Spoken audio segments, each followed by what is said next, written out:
Welcome, traveler. You've just crash landed on the Mikey and Me podcast. But fear not, for this is no mistake, no fault in the stars, no glitch in the matrix. I'm afraid this has all been planned, predestined. By powers known not to us. But fear not, for you're among friends. So pull up a chair and join us as we find our way together. Hello, Matt. Hello, Michael. And hello, Jeff. And Jeff, the raging Cajun himself. We're able to get him back. Yeah. We had to fight him for That's the vibe. Yeah, dude, we had the little interview with Michael Sawan, and then that was, and then after that, the week after, the schedules didn't line up. I got here late. I'm here late again. It's kind of late now. I'm kind of here late again, but Jeff was late. But Jeff wasn't. He wasn't up late that night. He's up. He's late night Jeff tonight. Sponsored by Pepsi. There, you saw that. Everybody saw that. Heck yeah. Cherry Pepsi. Wild cherry Pepsi. Wild cherry. It's wild. You gotta love it's not just cherry. There's cherry Coke. Ain't no wild cherry Coke. Wild. I like vanilla Coke. Dude. Yeah, I'm crazy. Vanilla Coke. I remember B. Jones. This is for B. Jones. Whenever that first came out, we were in high school. And we were driving around. It was a hot summer day. I had my truck with I don't even know if it had AC. It's the best time. And we're literally just like a legitimate commercial. I was thinking, damn, dude. I can't wait to get home and drink some of that vanilla Coke. He's like, dude, I know exactly what you're feeling. And it was the most delicious thing I could think of at that moment. And do you think that could have been do you think that at that point, I know back in the day they were putting narcotics cocaine in the Coke. Like way back. You think they could have had something in there at that No, it's point? just a delicious soda. No, not at that point. I don't know, man. It's just a delicious soda. I don't know, guys. I feel like we might come out years from now where they're like, vanilla Coke. There were traces in the cans. I'll tell you what shouldn't have existed was the Crystal Pepsi, the clear Pepsi. Oh, yeah, that should never. That was so short-lived. I remember that. That just anytime something soda clear shouldn't be it clear. Weird. Yeah, no, man, I'm not cool with that. There's a something reason about your brain, and it's I need to know it's dark and evil. I need to know that this is good, but it's bad because it's dark. I think when you see it in its clear form, you're like, no, this is healthy. You realize you're drinking chemicals. Yeah. So, right, Mikey, what are we here for? We're here for friendship. Amen, and bro. an intervention on Matthew. We're here for you. We're gonna, dude. Me and Jeff I would totally believe it if you're telling the truth. I'd just be curious. We're gonna get you help. I'd be curious where I need help. What angle? He said we're gonna get you help. I'm open. I wouldn't fight it. I'd just be like, okay, what are we tackling? To broaden your horizons on movies that you watch. And speaking of movies, get me out of here. The people that we watch.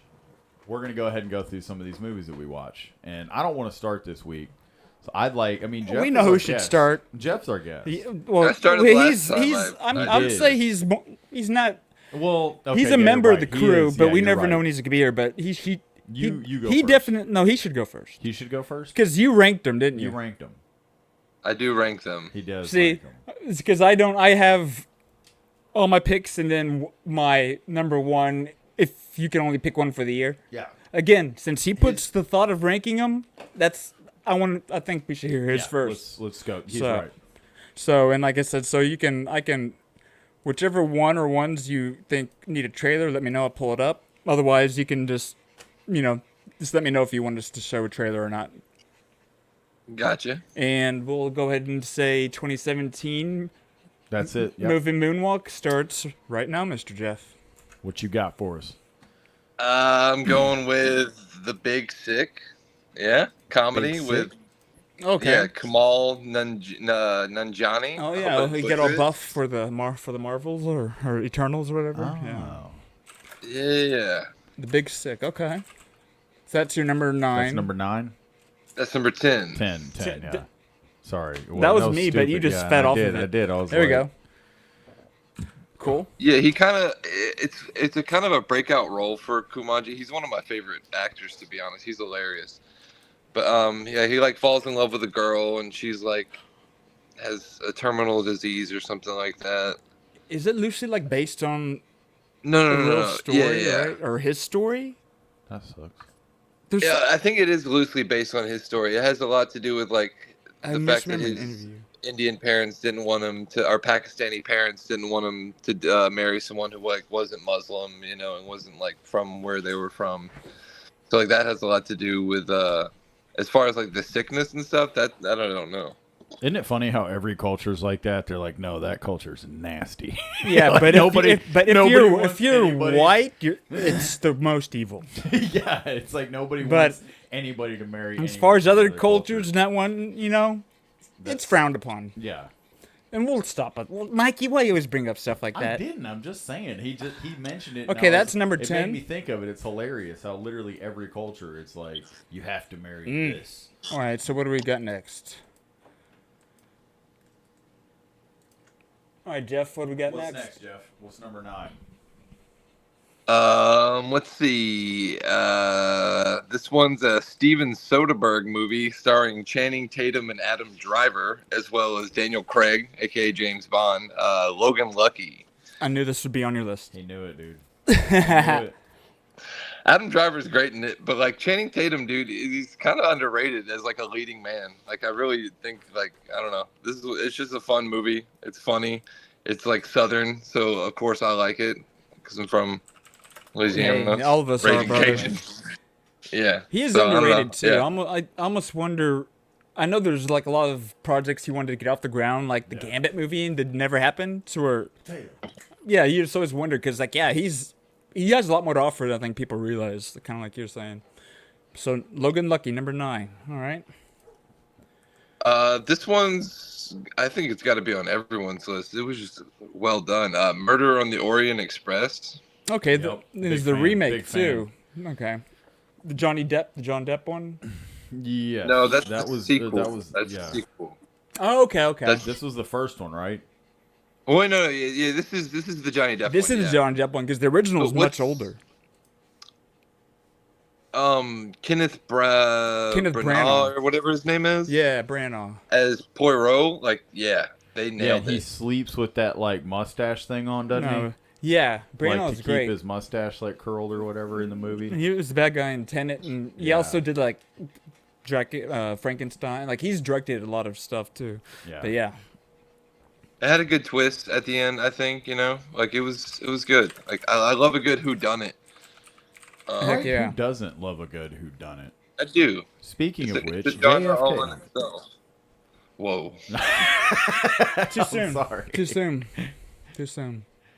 What were you saying? All his roles? You're talking about his roles? Who? The guy. That was me. Before I cut you off. I don't know. All right, so number 7. This one's just a favorite of mine. Spider-Man: Homecoming. Hell yeah! It's a solid, dude. Like for that stuff, dude. This is basically putting Spider-Man in the MCU. Like we talk about the core MCU films. This is one of them. This is solid. Who's the bad guy? The original Homecoming had Michael Keaton. Michael Keaton is as what? That Falcon guy, whatever. But it kind of leans into like. It's the one that really starts leaning into. He's playing the Vulture. Yeah. But it also had some other ones. By superheroes. You got a guy to see. Donald Glover was in there. He's supposed to be playing like the Predator, who's the uncle or whatever to shit, dude. Miles, whatever the fuck, the other Spider-Man. Miles Morales. God. Miles Morales. Yeah, the new Spider-Man. Yeah. Heck yeah. All right. So that's 7. We got Spider-Man, so we're down to 6. This one's another kind of obvious one. It was just a big popcorn movie. It. Yeah, come on, Mom. That's my dude right there. We're all floating down here. And I don't need to say that because you would go around saying that. Yeah, everybody floats. You want your boat, Georgie? It was good, man. I saw it in theaters. That's the first scene where you're going down in the basement. And like you think he's there, but he's not. Like it was good. And then the first jump scene when he gets Georgie in the beginning. Georgie.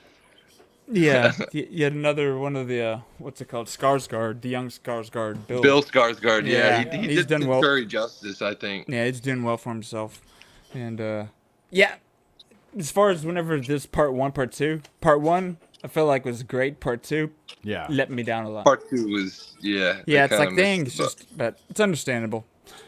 All right. We're in the top 5. I think we are. I think we're in the top 5. All right, this is where it got kind of hard for me. I just kind of did best I could. Hey man, you don't have to explain yourself. We trust you. The Killing of a Sacred Deer. This is one you might want to bring a trailer up. It's interesting. It's off-putting for sure. Hell yeah. Colin Farrell. I mean, I love Colin Farrell. It might be the same director as The Lobster. Yeah, I think it is Yorgos Lanthimos who. Yes. I just made them watch a movie by his last night, which yeah. Oh yeah. It was. Yeah, well, that's its own movie. conversation, but Yeah. I'll go ahead and play this trailer here. We don't have to worry about nothing, 'cause we got the fire, and we're burning one hell of a something. They're gonna see us from outer space. Yeah, I'm really sorry about Maud. It's nothing serious. No, it is. Like we're the stars of the human race, human race. Where did you two go? When the lights started out, they don't know what they heard. Strike the match, play it loud, giving love to the world. How did his father die? We'll be raised A surgeon never kills a patient. An anesthesiologist can kill a patient, but a surgeon never can. 'cause we got the fire. Don't be scared, Mom. Yeah, we You'll got see. the fire. You won't be able to move either. But you'll get used to Let it. it burn, burn, burn. Where is she? What did you do to her? Let it burn, burn, burn, burn. We're gonna let it burn, burn, burn. I don't Nicole understand Kidman's why great in I it, should too. have to pay the price. Why my children should have to pay the price. Let it burn, burn, burn, burn. We're gonna It's the only thing I can think of as close to justice. We can light it up, up, up, so they can put it out, out, out. It was a wild ass movie. It was wild, dude. It's one of those things where like it's just gonna keep popping Uh-huh. off, and you're waiting to see where it goes, and it takes you to like the craziest destination. It's a sacred one. The sacred one, yeah. All right. No, yes, yep. It's our boy Yorgos. In the that dude Philippou, whoever the writer, him and that other guy work a lot together. Philippou, these Greeks, man. I tell you what, they have interesting names. Common spelling? Greeks have interesting names. Is all I'm gonna say. Common spelling. Yes, the common man spelling. All right, so there's your number 5, I believe. Number 5. No, I think that was your 5, Is- right? I think so. No, I think this we're in is your 5. Okay. This is the Aaron Sorkin directed story of Molly Bloom, Molly's Game. Okay. Yeah. The Blooms actually grew up around where I grew up in Loveland, Colorado. They were big in Fort Collins, so like you knew about the Blooms living Fort in our Collins, city. shit, Fort Collins. Her brother Jeremy Bloom won the gold in skiing or something. You said that was her brother? Yeah, and he also played for like the Eagles or something too. And, That's cool. Yeah, and wasn't there? Yeah. So they're Anything gifted family. you can tell us? You got any tips? Anything you can tell us about them? You know?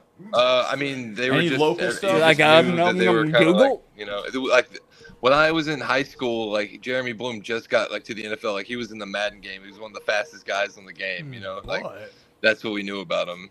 But Dang. And like, yeah, she was an Olympic skier or something like that. But like at the time, she was apparently doing the poker game with all the big celebrities and stuff. But it's a good movie, like, and it's a great telling of it. Tobey Maguire is the guy that Michael Cera is playing. You know, like in real life, like it's supposed to be like Tobey Maguire. So like, I think Michael Cera did a great job playing just the asshole That celebrity. is a funny insight. I didn't know that until you told me that. I was like, man, that makes Yeah. sense. Yeah. So did you find this chick? You hook up with her? Oh Molly? yeah, totally, all the time. Hell yeah, dude. No. yeah, like she's in the other room, brother. She said, oh yeah, totally, all the time. Oh no, he does Oh. that. There we go. Wrong way. Camera's up. Right here, Joe. Jeff can't see you. No. All right. What's your number Don't worry 4? about it. You're cool. This one is 3 Billboards outside Ebbing, Missouri. Oh yeah, Okay. that was a wow. I didn't even see that. I'm telling you. You never saw that? No, I saw it, but I scanned I'm through that telling you, list. Mikey. I give you a list. It's do. not the end all, and I've said this more than once. I know. You need to make sure, and you're putting this That's all wild. on me. I'm not putting it on you. I just didn't even. That's why see I'm here, it. guys. Hey, that's I'm why just saying here. I How didn't many see billboards it. do you There's miss like in a day? We're And it's missing the point, so let's talk about the movie. This is what Francis McDormand, Woody Harrelson, and Sam Rockwell. There we go. It's the one where like Francis McDormand's daughter gets murdered. She puts up 3 billboards outside the town of Ebbing where they live, and basically calling out them. It's been so many days since the police did anything about the murder, and like the police are just kind of getting mad about them. Kind of basically, she's just calling them out for being shitty Yeah, cops but and she stuff. she has the Sam right. Rockwell plays the lovable fucking idiot. Yeah. Like so well, and he does it in this movie. Like you just want to hate him, but like he just I don't know. Yeah, he's He so plays good. like such great grounded characters. Yeah, he's hard to hate. He humanizes them for sure, right? And then you got like classic Woody Harrelson. Like that movie, yeah. There's so many twists in that movie, just Nice. emotionally. Hell yeah. All right. Are you done? That's not it. No, What he's else not you done. got? Oh, I was gonna say. I got 2 more. All right. Top 2. So. This one is a sequel, like 30 years later, starring Ryan Gosling, Blade Runner 2049, right? Look at that. There's a good chance your top 2 are also my top 2. It's like, I mean, Ridley Scott did it, so like bonus points for that, but also bonus points for me. I'm a big wrestling fan. But I mean, Dennis Villanueva did the second one, which is kind of did Dune. Where like Ridley Scott did the original Blade Runner, so it was almost like someone you could try, like one of the most trusted people I could pick to do 2049. Yeah. So it was, yeah. Dude. Yeah, this But the opening scene with Dave Bautista. Dude, I love that. I know. So Love good, that. dude. Just he did it so much justice, and it didn't do as well as it should have, but like critically, everyone recognized they don't make like rated R science fiction movies of that quality outside of Dune. And again, it's the same director, Even what's his face, Jared Leto is great in dude. that movie. I'm a fan of his. I like him. That's the Pride of Louisiana right there, buddy. 30 Seconds yeah, to Mars, it's baby. one of those, First dude, album. If Blade Runner isn't one of those just like standalone like greatest movies of all time, you would sit there and make the argument that it's better than the original. Oh yeah. But it's great. Like it's one of my favorite movies of all time, which says a lot about my number one. I guess we'll dude, if bring this that is my up number right one, now. which I feel like I expect it to be. I feel like it is the number one of the year. I hope we agree. Baby Driver. Okay, no. But I'm happy because this is on my list. Yeah. But I'm happy that we don't have the same number one. I'm comfort. This is what, Edgar Wright? Edgar Wright, yep. Who's a very good director, but like just one of those movies, like the soundtrack obviously carries it the whole time, but like the driving and all the shots they took. Yeah. Like it's one of those where I've actually watched the behind the scenes on, and they tried so much to get Ansel Elgort to have all these shots of him in the car actually driving like that. So he went to like driving school. He wanted to do a lot of these maneuvers that they could just film once or twice and not have to do the stunt guy as much. Yeah, like, and then the kind of twist at the end, the Jamie Foxx twist where you think he's the bad guy, then the ultimate bad guy ends up being John Hamm. Like, it was just great. Dude, no, baby, it was great. And it was pre Kevin Spacey getting canceled, so R.I.P. Right. But it's kind of the last one. I think it might be. It might be the last one right before all this stuff came out, dude. No, but Edgar Wright, all the movies he's made. This might be my favorite. I know Hot Fuzz is pretty close, but Baby Driver is probably my favorite. I mean, I think you got to go Shaun of the Dead just because it's. I put definitely put it on the map, and I didn't like that one as much as a lot of people, but I get it. Scott Pilgrim versus the World, though, that's one of my favorite movies. That was great. I feel like as far as like actually being a lover of video games and making a movie that made you feel like a video game, that was pretty good. Like I got that vibe. But so hell yeah. So Baby Driver, solid number one. I'm glad he picked it. Solid number one, has to be. Oh yeah, no, it's great. Excited for the sequel too. Oh yeah, I didn't even know that was actually gonna happen. So yeah, there. John Bernthal's in that one, right? Okay, hell yeah. So this one, he's gonna I guess he's coming back, and they're gonna he's gonna star in it with Ansel Elgort. Cool. That's Yeah. awesome. All right, what Well, do you solid. got? All right, so shall I do this? So, I'll let you go. all right, Mr. Michael. So mine will be again in no particular order except for number one. 1, 2, 3, 4, 5, 6, 7, 8, 9, 10. Okay, yep. So I'll I start hope off with you Phantom guys Thread. have the one that sorry. that I had to take off. Which one? I had a couple that I had to take off. Yeah, I mean, so we can go back and do those if we want, like kind of. No, I'm hoping you guys have them. Okay, I might. So I'll start off with Phantom Thread. That, and again, these aren't in any order. This, other than number one, Phantom Thread, Paul Thomas Anderson. It was Daniel Day-Lewis, I believe, his last role. Kind of about this male fashion designer who's like so meticulous. It's just a fascinating movie. It's just a fascinating character study. And honestly, it's probably incredibly boring to 90% of people to watch it. But as far as just like watching Paul Thomas Anderson, the director, do his thing with Daniel Day-Lewis and just create this character that's so deep, and just watching, it's this character in a kind of time period driven, but I love it. Blade Runner. I completely agree. Hell yeah. So Blade Runner 2049. Go ahead and get that out of the way. That's it's a good one. Yep. It was a great movie. Yep. I love that movie, man. Yeah. I love it. His jacket in that movie is so badass. Oh yeah.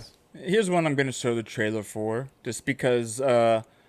So this, I think, might have been one of the. I don't know if Jeff was here when I talked about The Witch. Yeah. Oh, I don't know. But if he was. he might have been. So. Yep. I believe this is I don't remember if it's the follow-up, but a ghost story. So, oh no, this is David Lowery. That was Robert Eggers. So this is just another director who reminds me of There's a director that reminds me of each other. So him and Robert Eggers, there's something about what they do, but this is a different movie. But either way, this is the one I picked, a ghost story. So I'm gonna do. I like this pick.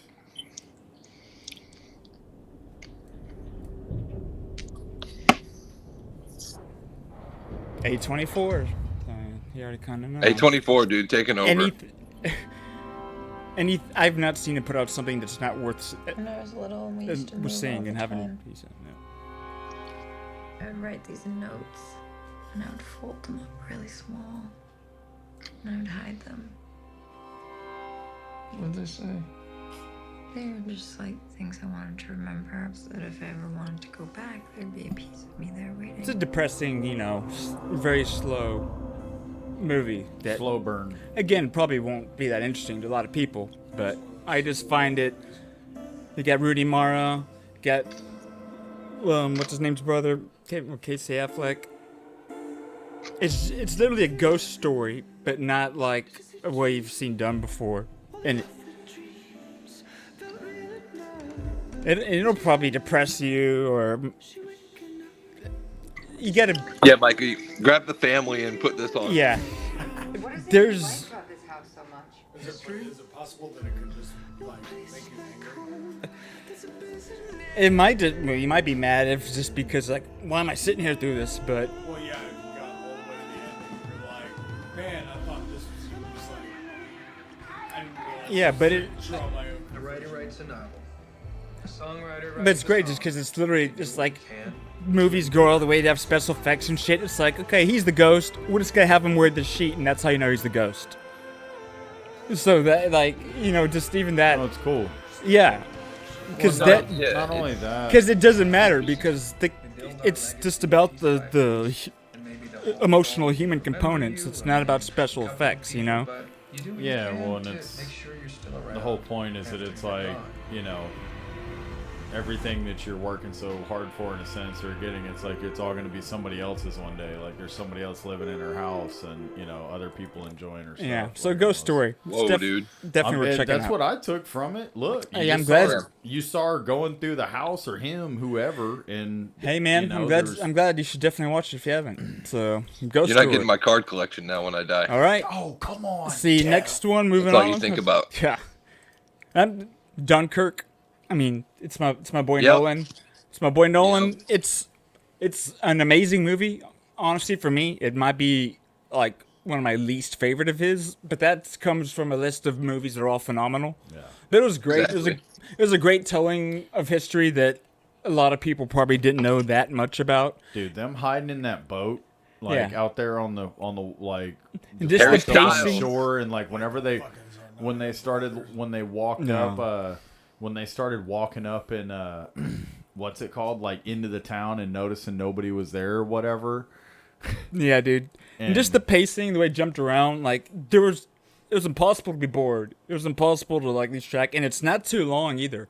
I think it's like barely an hour and a half, maybe. So it's kind of like, it's greatness. No, it is. So Dunkirk. Next one, Get Out, which is it's an almost obvious one. I feel like for that year, Get Out, and it outside of just all the hype it got, for it I do think it was just like a legitimately very interesting, told, I guess definitely psychological thriller more than a horror. Yeah. I wouldn't call it horror, Mikey. I'd call it a psychological thriller. Yeah, And this that's one all- almost made my list as well. Like, dude, you basically got all my Cool. The honorable ones that mentions. had a hard time. Heck yeah. And again, just because of the power of this franchise, every one of these John Wick 2.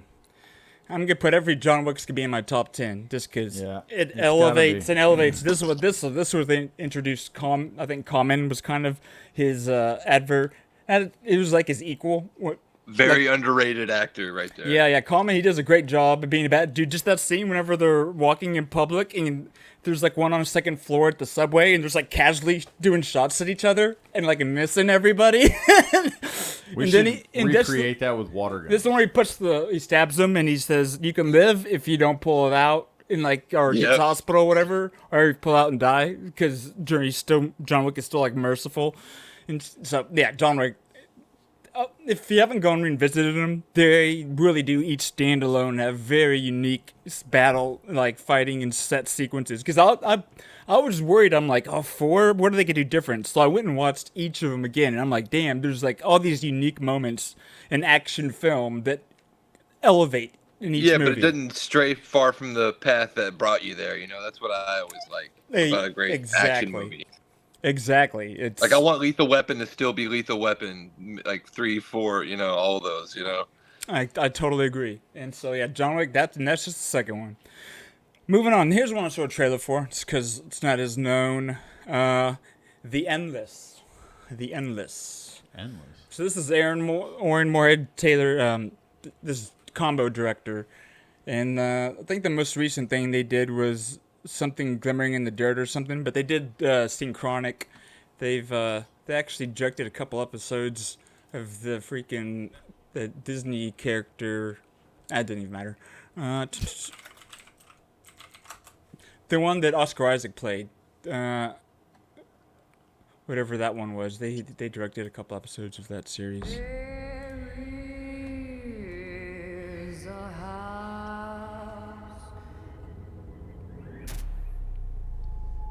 I was told that they were all going to kill themselves. That's why we left the cult. They sent us a video. Whoever's watching, I just wanted to say the ascension is something that we've all Anyone's noticed I really like very thought-provoking science fiction movies. Yeah, That's what this is. I've seen this. And they've done a few others One the night, trailer play we out. come But straight back. Good to see you two. What the dickens brings you all the way out here? Bro, I totally forgot what this movie was called, Matt. Like, oh man. Hell, I'm glad, dude. It's so good. I used to make a lot of your clothes. You remember that? They're all in like their 40s. They just look young. It's weird. Why come back now? The video you sent. That's one of the directors. I forget which one. A video? Actually, I think that's both of them. How is that possible?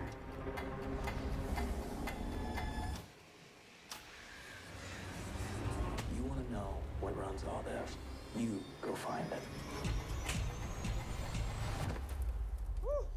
Who's next? We can't go back to our lives knowing that there's actually something out here. It doesn't let me sleep. You're too far from the mic. I can't hear It you. doesn't let me dream. What happens when Whole Foods people see the seasons change? It's gonna control you. It's gonna control you over and over again. We couldn't be happier. Happier. There's something out here, isn't there? See, these guys are great. They'll write extremely fascinating stuff and have little to no effect. Like, if they have effects, it's cool. Like, they're given the budget. But if you see some of their earliest like stuff, and one that they did during lockdown, I think, like called "There's like something shimmering in the dirt," which is just them two, like in an apartment, playing different shit. Like, I almost have to show you that trailer because either way, this is really good. Yeah, I liked it a lot. Like, I completely forgot about that, man. It's a awesome. great film. Awesome. I'm glad I was able to bring that back for you. So, these next two, honestly, I don't even know what he's laughing at. No, I say he was like, they write movies with little to no effect. I'm lost, but I'm moving on. I didn't even really like this one that much, but I respect it. I like the Shape of Water. I'm like, it's against my will that I'm putting this on there because I like Guillermo del Toro and I thought it was cool. It wasn't like Best Picture worthy, and it's fucking weird. Like, the creature sleeps with the chick. Like, Michael Shannon is like, again. It's about fish fucking. It is. The fact that this was made and got almost the fact that it was made and got all the notoriety and respect is why, because it was great, but this is like a weird film. Like, I would easily take this off my top 10, but at the same time, I'm like, you should see this because stick your dick in a tuna can. This is a love story that people are giving like serious award nominee or winning consideration. I think it didn't win the best picture. I won Best Picture. It won Best Picture. And dude, this actually should have made it obvious that Poor Things would win. Like, because this is about as weird as it gets, Steph. But so yeah, there's that. I agreed with the people that wanted to kill it. Yeah, I like the world he builds. I like everything. You should see the movie, but it's okay if you skip it. Yeah, I like the feel of Guillermo del Toro. I didn't like the subject matter.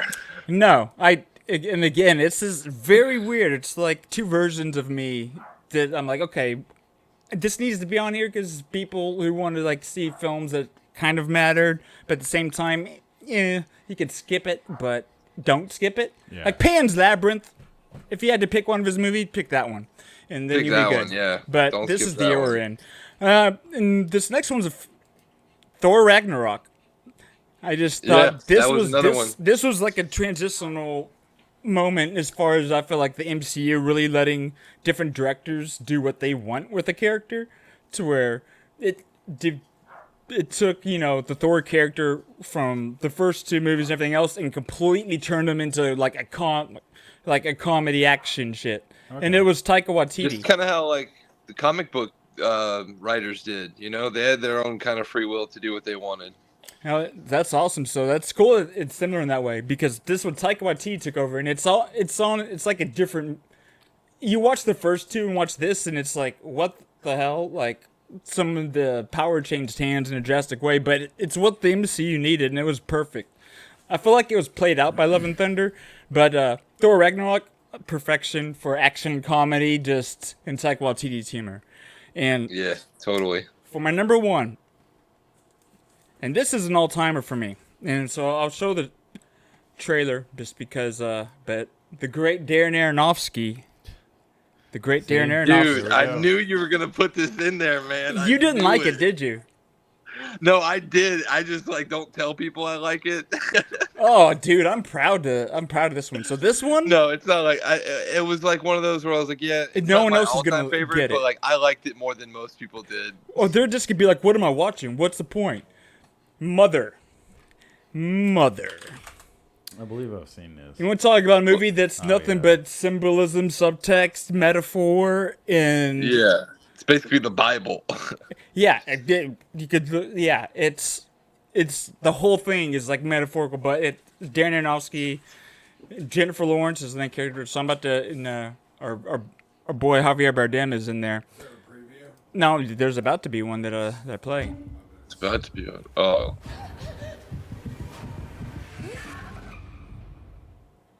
You won't see it coming. Dude. We spend all our time here. I want to make a paradise. She redid all of it, every last detail. And she breathed life back into every room. Are you happy? I love you. Mikey, you haven't seen this? I don't know that I have. I thought I did, but then I'm like, I don't know. Dude, watch it over and over. I think you'd be mad at Matt for making you watch it. Oh, I've been, yeah. Hello. Hello. It's got some very disturbing shit that happens. Hello. I love that it's your number one, though. That's so awesome. Dude, Darren Aronofsky, man. Like, for me, like, when he did The Fountain, I would have expected that's the peak of what he does for me. But, again, just the way I am, for him to come out with this. Well, and Black Swan, yeah. I like Black Swan. I love Black Swan. Honestly, I think The Fountain, as far as, like, this, for me. But this I didn't expect, and I just love it. I love a director being able to create this whole narrative that's all metaphorical and just self-contained and just have the acting and just, I don't know, this. They've come here to see me. Definitely his vision, his story that he wants to tell, that you can definitely see what inspires it, and a lot of the metaphors are obvious, but then just, you gotta see it and experience it for yourself. It's unsettling. Oh yeah, very unsettling. But existence in life is, and history as we know it, has been unsettling. And yeah. It's never enough.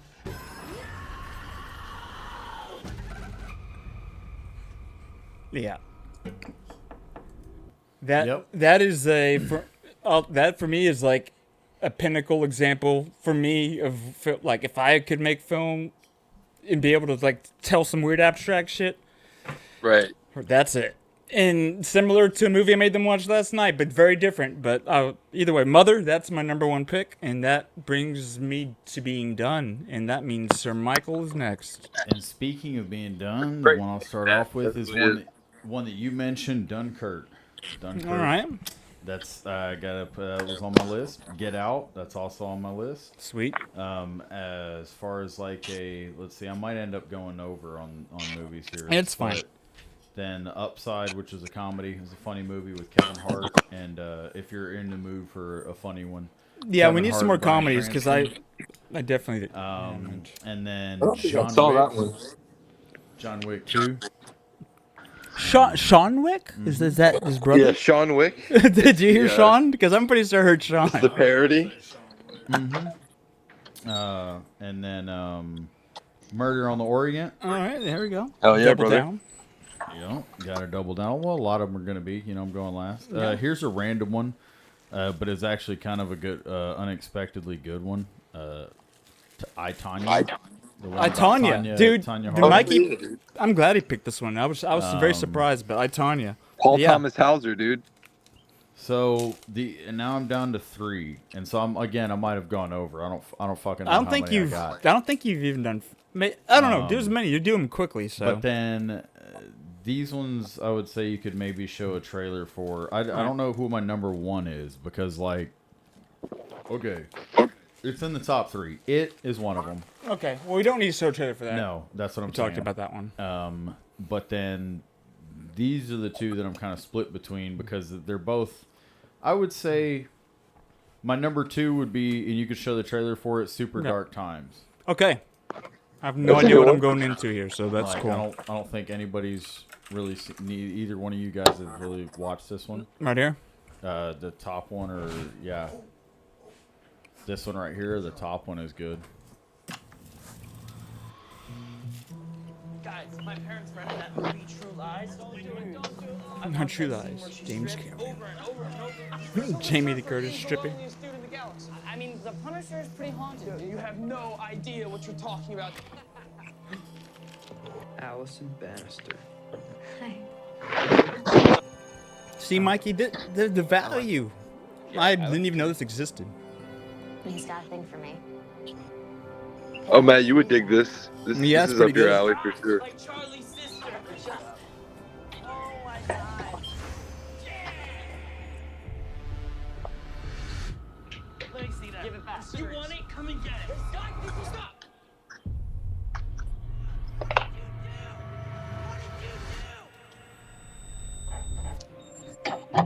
Remember Daryl Harper? Got a call from his mom. Guess he never came home last night. Did you see him at school today? Okay. There's just a lot going on right now. Did they get superpowers? Did they in this one? But I just keep thinking of his mom. Don't go back there. You need to It's listen. like, do they get like abilities in this one? Okay. You're scared all the time. If anyone asks, we're not friends.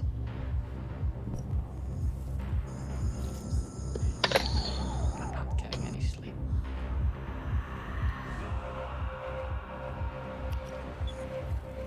I know how you feel. No, you don't know how I feel. What's happening, friends?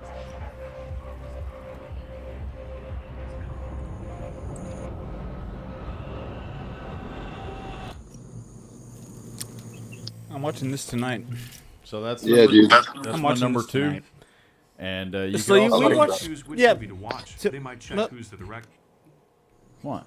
No, keep going. I was gonna say, and you could also show the trailer for Yeah. this one. This is my number 1 for the movies coming out of 2017, and the reason that's my number 1 is because it's kind of got like an overall, like, from where the guy started, how his life goes, ends up. You know, I don't know. Just the within the Yeah, story. the whole story. The Okay. movie is Shot Caller.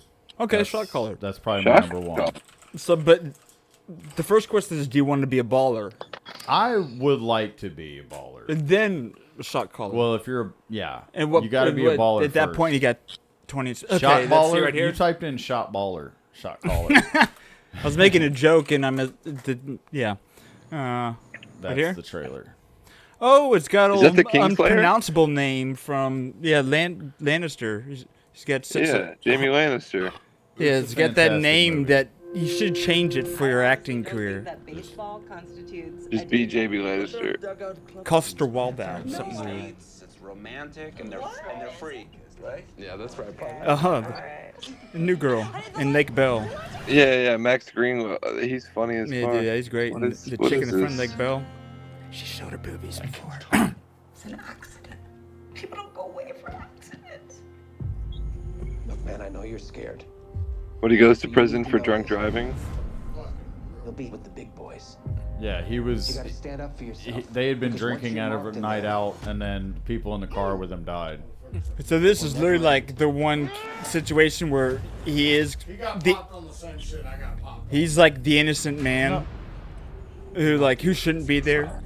The fact is, Yeah, it's like. Oh damn! Look at the cast though, man. I saw John Berthel. I see that one dude. become warriors or victims. Yeah, The only thing that matters is you getting home to your family in one piece. right there. Yeah. Burn that's, Notice and Fargo. Burn Notice. What is Burn Notice? It was a show I didn't even watch. But apparently he was the main character. He was on the USA. Characters welcome. I think it was like. But what is Burn Notice?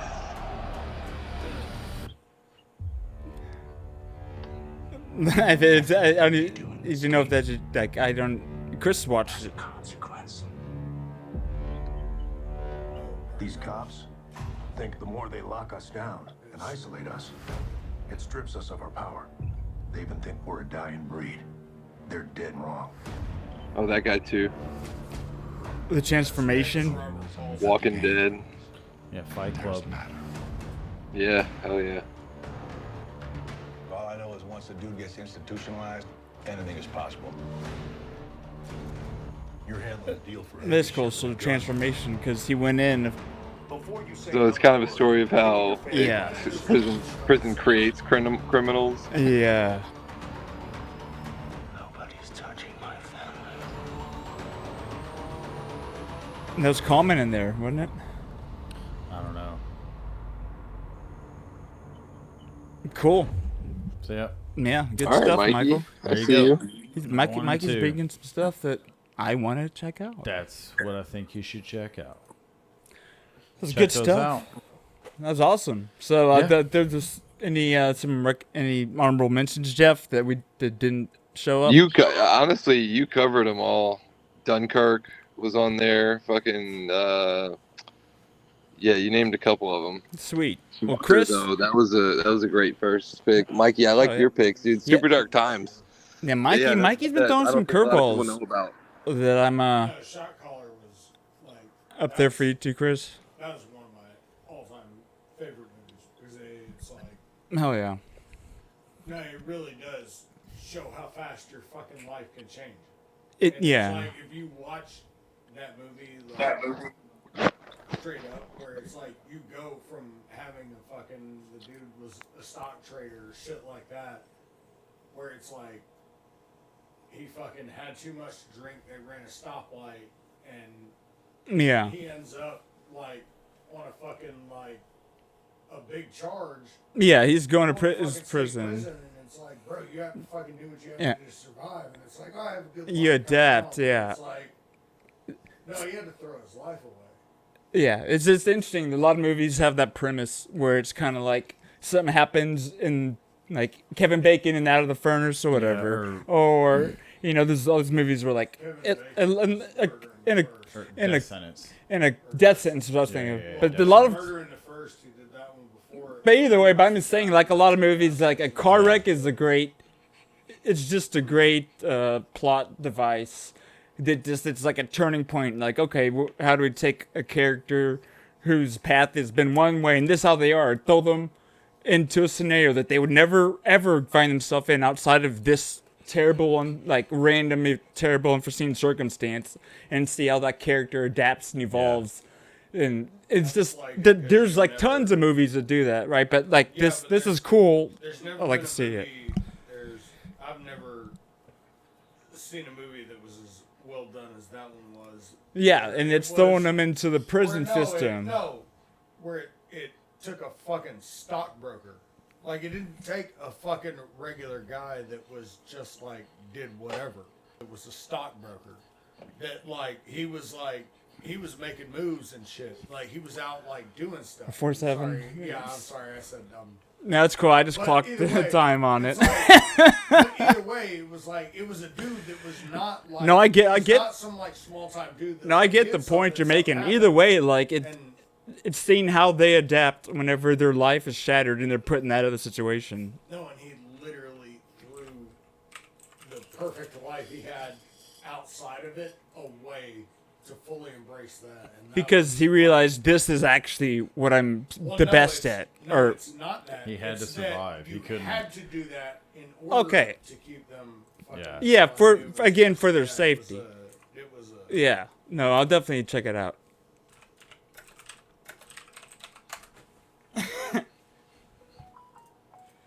All right.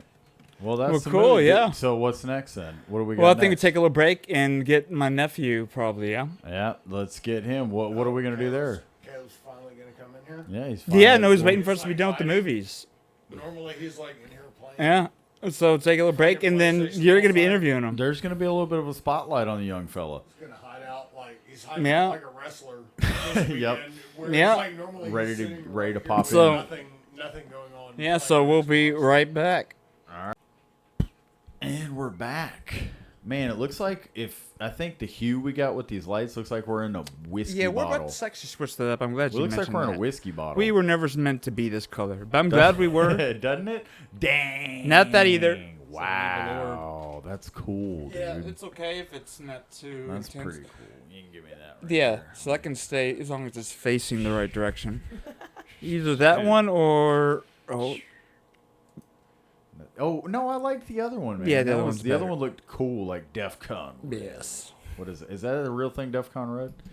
I mean... all right, whatever. Yeah, well, moving on. So, where are we, Michael? So, people that are not watching, which if you're not watching, you should be. You know, while you're driving, pull over and pull up YouTube. No. But or Instagram or anything. Yeah, if you're watching, we're joined here by a fella, Caleb, and you've probably seen him. Normally, he sits on the couch. I would say he normally sits on the couch and he plays video games a lot. He's sitting there hooping and showing off his skills and just hitting replays on the computer. Yeah. But Mikey, I was gonna say. I should clarify. There. If you don't know this, or if you've heard on different episodes, there are two Calebs. That's very true. There's two Calebs. Yes. I have a brother, Caleb, and he was possibly gonna make an appearance, but it didn't work out. He wanted to be here. We got late. But I do think he'll let him know that he wanted to be here. He did. He did want to be here, but we got started late. I was for telling this him. guy. Yeah. Oh, you already told him? I was telling him out back that Caleb wanted to be here. But Caleb's my brother, and this Caleb is interracial joke here. What's your brother? How do you know this Caleb? This young man here is my nephew. Hello. My sister, only have one sibling who's only have one female sibling. Okay. Is how I'm gonna define her. What is she? What do most people call them? I'm just gonna move on. We're stalling. She's a sister. She's about 4 years older than me. So just to give a frame of reference, when I was a freshman in high school, she was a senior, and for me that was. Thinking of it in those terms was like the best as far as like understanding our emotional and psychological connection and distance. But at the same, kind of like, a freshman and a senior, and plus we didn't get along at all. Me and my sister didn't start getting along until she was well into her adulthood. But we'll get her on to talk about all that. Either way, this is her second son, and Caleb, who I love, and I'll have to post some pictures of whenever I was babysitting him and had an Xbox controller in his hand before, or as early as he can probably remember. Yeah. And so do you feel like you're probably the one to credit for any game? No, I take no credit for anything. Okay. I just know I was an uncle who influenced, and for what it's worth, like the age distance or difference between he and I is almost exactly the same as between him and Sela. Really? So that I'm like, in 20 years, if my daughter needs a place to stay, you're doing well. Wow. She staying. Wouldn't that be? Yeah. It'd just be wild thought. Staying at her uncle's. Yeah, and he'd be like, "I remember you as a baby and all crying in the other room." Yeah. What would she be? No, that wouldn't be her uncle. Who would she be? Cousin. Yeah. Duh.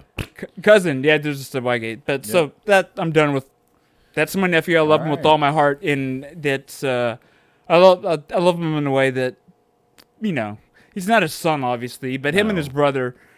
They've got incredibly, as they should, special places in my heart. But it's no, they're pretty. I would do anything for them, guys. And I actually picked one of them up. He went with me, and we picked the other one up. He broke his car down, and we'll get him on some other time. But this is about him. So I'm done talking. Him. I'm gonna start tearing up.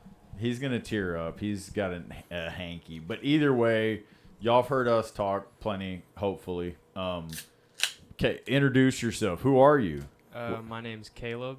I'm 20, and I'm the couch guy who plays 2K the entire time. That's the couch guy. 20 years old. If we give an award out for most frequent couch visitor or guest, this guy would he'd be the winner. Like if we did, think about how many if we do review, He's back there playing video games that has no idea what we're talking about, which is great. Absolutely no idea. But he's just chilling. You know why? Because I got a PS5. Because I've got a PS5 with the game he wants to play, and I'll let him play. But you got to be in here. Every now and then he just motions at me, and like I just look over, and he like points at the screen or nods at the screen, and it's some replay of him fucking breaking some guy's ankles, dunking, doing some ridiculous, hitting like a ridiculous Steph Curry shot with the buzzer beater.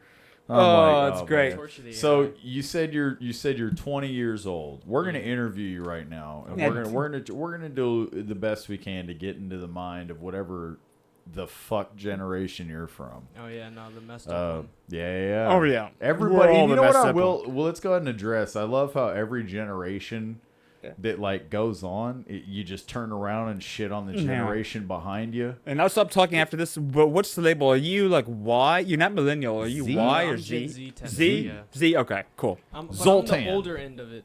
No, yeah, I'm a millennial. I'm like at the older end of being a millennial. Yeah, you're still a millennial though. Zoltan. Yep. So all right, Mikey, take us. So yeah, we're gonna do the best we can to get into this kid's mind. Let's say when did you graduate high school? Then we were talking about this out there. 2022. 2022. What was going on in 2022? What was that type of graduation like for you? Practically nothing. I just moved to Texas. Really? We had the graduation at my grandma's. Yeah. Where were you before? Where you had just moved here? Where were you? Florida. Florida. Yeah. How'd you get to Florida? Living with my parents. Did you grow up in Florida? Where were you born? No, I was born here. Okay. But how long were you in Florida? 2 years. Yeah, in Satellite Beach, which is like by the coast. Satellite Beach. Yeah. Just keep working your way back every 2 years. Yeah. So you were there, Satellite Beach. So I know you had been somewhere else. Where were you before Florida? Germany. Yeah. That's interesting. For 4 years in Germany. So how old were? I'm sorry, I don't want to sit here and do the math. How old were you at that point? You were in Germany. I left Germany when I was 16. I got there when I was 11. 11 years old. Talk about some formative years to be in Germany. Yeah. Really? So dude, I'm sorry, that just blows me away. Yeah. Like there was some. It could be good or terrible, but like there was some like prime like house becoming music. going from a little kid to a teenager who like gets shit about the world in the other side of the world. So it's nuts. So you said 11 to 16, is that what you said? Yeah, I got there right when I was turning around like 12. And do you remember much of that when you got there? You remember all of it pretty much? Was the worst. Was it? I remember sitting in the hotel room, like we just moved there, and it was like 7 in the morning. I was like, I'm actually tired now. And the sun's coming up. I'm like, this shouldn't be happening like at all. No. Yeah. So what I don't think your clock's ever been the same since. You went to sleep? I had nothing to do. They hadn't enrolled me in school and all that yet. Damn. So. Was it weird when you when you were like out there going about like your business? Like how did the people treat you when you were going to school? Was it like, were you looked at like, what do they call them in Harry Potter? The Muggle blood? Explain the context of why you were there. Yeah, so we don't need to do that. No, but it makes it'll be cooler. He woke up in a crate. Yeah, no, you're 11 and you just woke up on a dock. Either way, Madagascar style. I woke up in a crate at sea, happened to land on the shores. Wow. But no, He's there for it. My dad is in the military, or was. That's all you need to know. Yeah, we were at an Air Force base, and so there's a lot of Americans around where he would have gone to school. Yeah, I went to. It was a Dodia school, so it was like an American school on the military base. So I was around Americans. Yeah. But I didn't live on base. I lived with the Germans. You live with the what? The Germans. What was that like, man? Quiet. It was so nice. You really? Yeah. Yeah. Wow. They're very quiet people. They enforce it like there's really? mandates. Dude. And they see. I mean, we've seen what they do when they enforce it. So it's crazy. That's such an American thing to say. Oh, come on, you had to. It really is. He lived there though. Like it. It's quiet. Like I think it's on the weekdays at like 9. You can get fined for being too loud. And what about parking? Parking, a lot of people walk. Right. No, but isn't there like a timer for how long you can even have your car running and weird stuff? Yeah, you can't have your car idle. Like you can't if it's freezing in the morning, you got to get to work. You can't heat up your car. Yeah, you just like have to get in it and drive. Yep. Yeah, like for emissions reasons, like you have to like people get the light and What turn the about donuts? car off. So could I just like do donuts, or is that prohibited? I don't know. My sister. Place. Yeah. Either way, yeah, we'll worry about his experience. Look at my sister for the adult experience. Yeah, but yeah. so you were in Germany for those years. Yeah, it was fun. I mean, but you didn't go to school on base though, right? You weren't. When did you end up getting homeschooled? I was in there for 1 year, my 7th grade. Okay, so you're there 1 year in the public school. It sucked. No, it was not fun. The idea schools suck. Yeah. And after that's when you went homeschooled, huh? So everyone knows everyone. And how what was that like? Do you mind sharing teachers? why you had problems, or is that too personal? No, it was more of like I just didn't like the classes. Okay. Like the people were cool. There was a kid. I'm not gonna say his name. It's Tyler. But I mean, his first name. You, Tyler. He got expelled, and his dad lost a rank. Damn. Because he had drugs on. Because he was fucking about. In 7th grade, selling painkillers. That's what are the Germans? What would the Germans do to? Oh, they were like, assholes. What would they do to like a young kid? Like, because I'm interested to know that. What was the culture like there for? Like, he wasn't exposed I know to what them the that fuck much. American culture's like, but did you see what what would a German kid's dad have done? Did you hit know? Their kids if Did I'm being like, hit 'em? He was kind of isolated. Like well, that's what I'm trying to figure out. extent. Let's figure that out. I had a girlfriend there named Awin. Awin. Her mother was Latvian and her father was American. How did you meet this girl? Through scouts, like when they'd finally introduce women and boys together, like and all that. I met her. We started dating, and then I found out that she went to German school, and she even said like the classes are harder. They don't allow you to speak a different language. Like it's strictly German. Yeah, a lot of rules when it comes to like who's allowed to go on the buses. Like it's heavily monitored, but they get good grades. Because I mean, all the German chicks are cute, so I was figuring. Until they hit 30. Oh, really? Then they look like a baseball glove. Yeah, they disappear for 5 years, come back like a drug addict. Really? They look rough. Really? Have you seen one pretty German lady that's over the age of 40?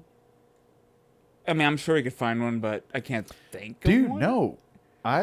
But anyway, so this is just let's hold up. Period Let's of his not life. just skip past that. That's no crazy. Kruger. Like I could, I'm sure there's a number of actions. that's Okay, but I could say the same thing about another race of people that I'm married but to. here's my I thing. can say this. I'm German. So let's pull back here to I think it's worse for the kind I'm married to in her race. Previous episode, Michael Swan was talking about the character in his book Mueller, who was a German, and the German he said that his face looked like a baseball mitt at one point. And so I thought that was him saying that about, and then he talked about German people, and I was like, man, that was interesting. That's, so I just know that there's so much to his life. There's no hate. I'm asking the kid. I'm done talking. Why are you done talking? Because I'm trying to control the narrative. Oh, you don't. Yeah. Oh, you don't need to control any narrative. No, we're just you could keep talking. So anyway, so you were this chick you were with. Yeah, I dated her for like 3 months. And we're talking about like a 12-year-old's girlfriend. He was 14. Okay, he's 11. Okay, it's a young. And we're getting. That's great. But okay, it was by far the foundation of why I don't trust women. She cheated on me in a 3-month relationship. Look at that. And she was some German chick. Man, ripped your little heart out. She wasn't even German. She was like Latvian American. Okay, see, I didn't even get the American. German. Golly, but so we see the main problem: Americans again. Yeah. God, but her interesting story, her dad was in the KKK. Yeah. It is interesting. Yeah. Golly. Wow. I saw. All right. Didn't you see some garb? No, on FaceTime, I saw a Confederate flag in the back, and I was like, "Whose is that?" And she was like, "Oh, it's my dad's." I was like, "Well, do you know the meaning behind it?" And she was like, "No." Because she went to German school. They don't teach that in German school. And I was like, oh, well, that's a pretty big fact of American history. Yeah, it's a big deal. Which is fascinating culturally that's yeah. She's an American who didn't know what the Confederate flag was, which is crazy. Yeah. So she's an American, but she lived over there in similar circumstances as you. Yeah, she was raised over there. She'd only been to America a handful of times. Wow. Yeah. So she had no clue. She was like, I don't know. So I was like, oh well. Well, that's cool. So that's where you lived before Florida.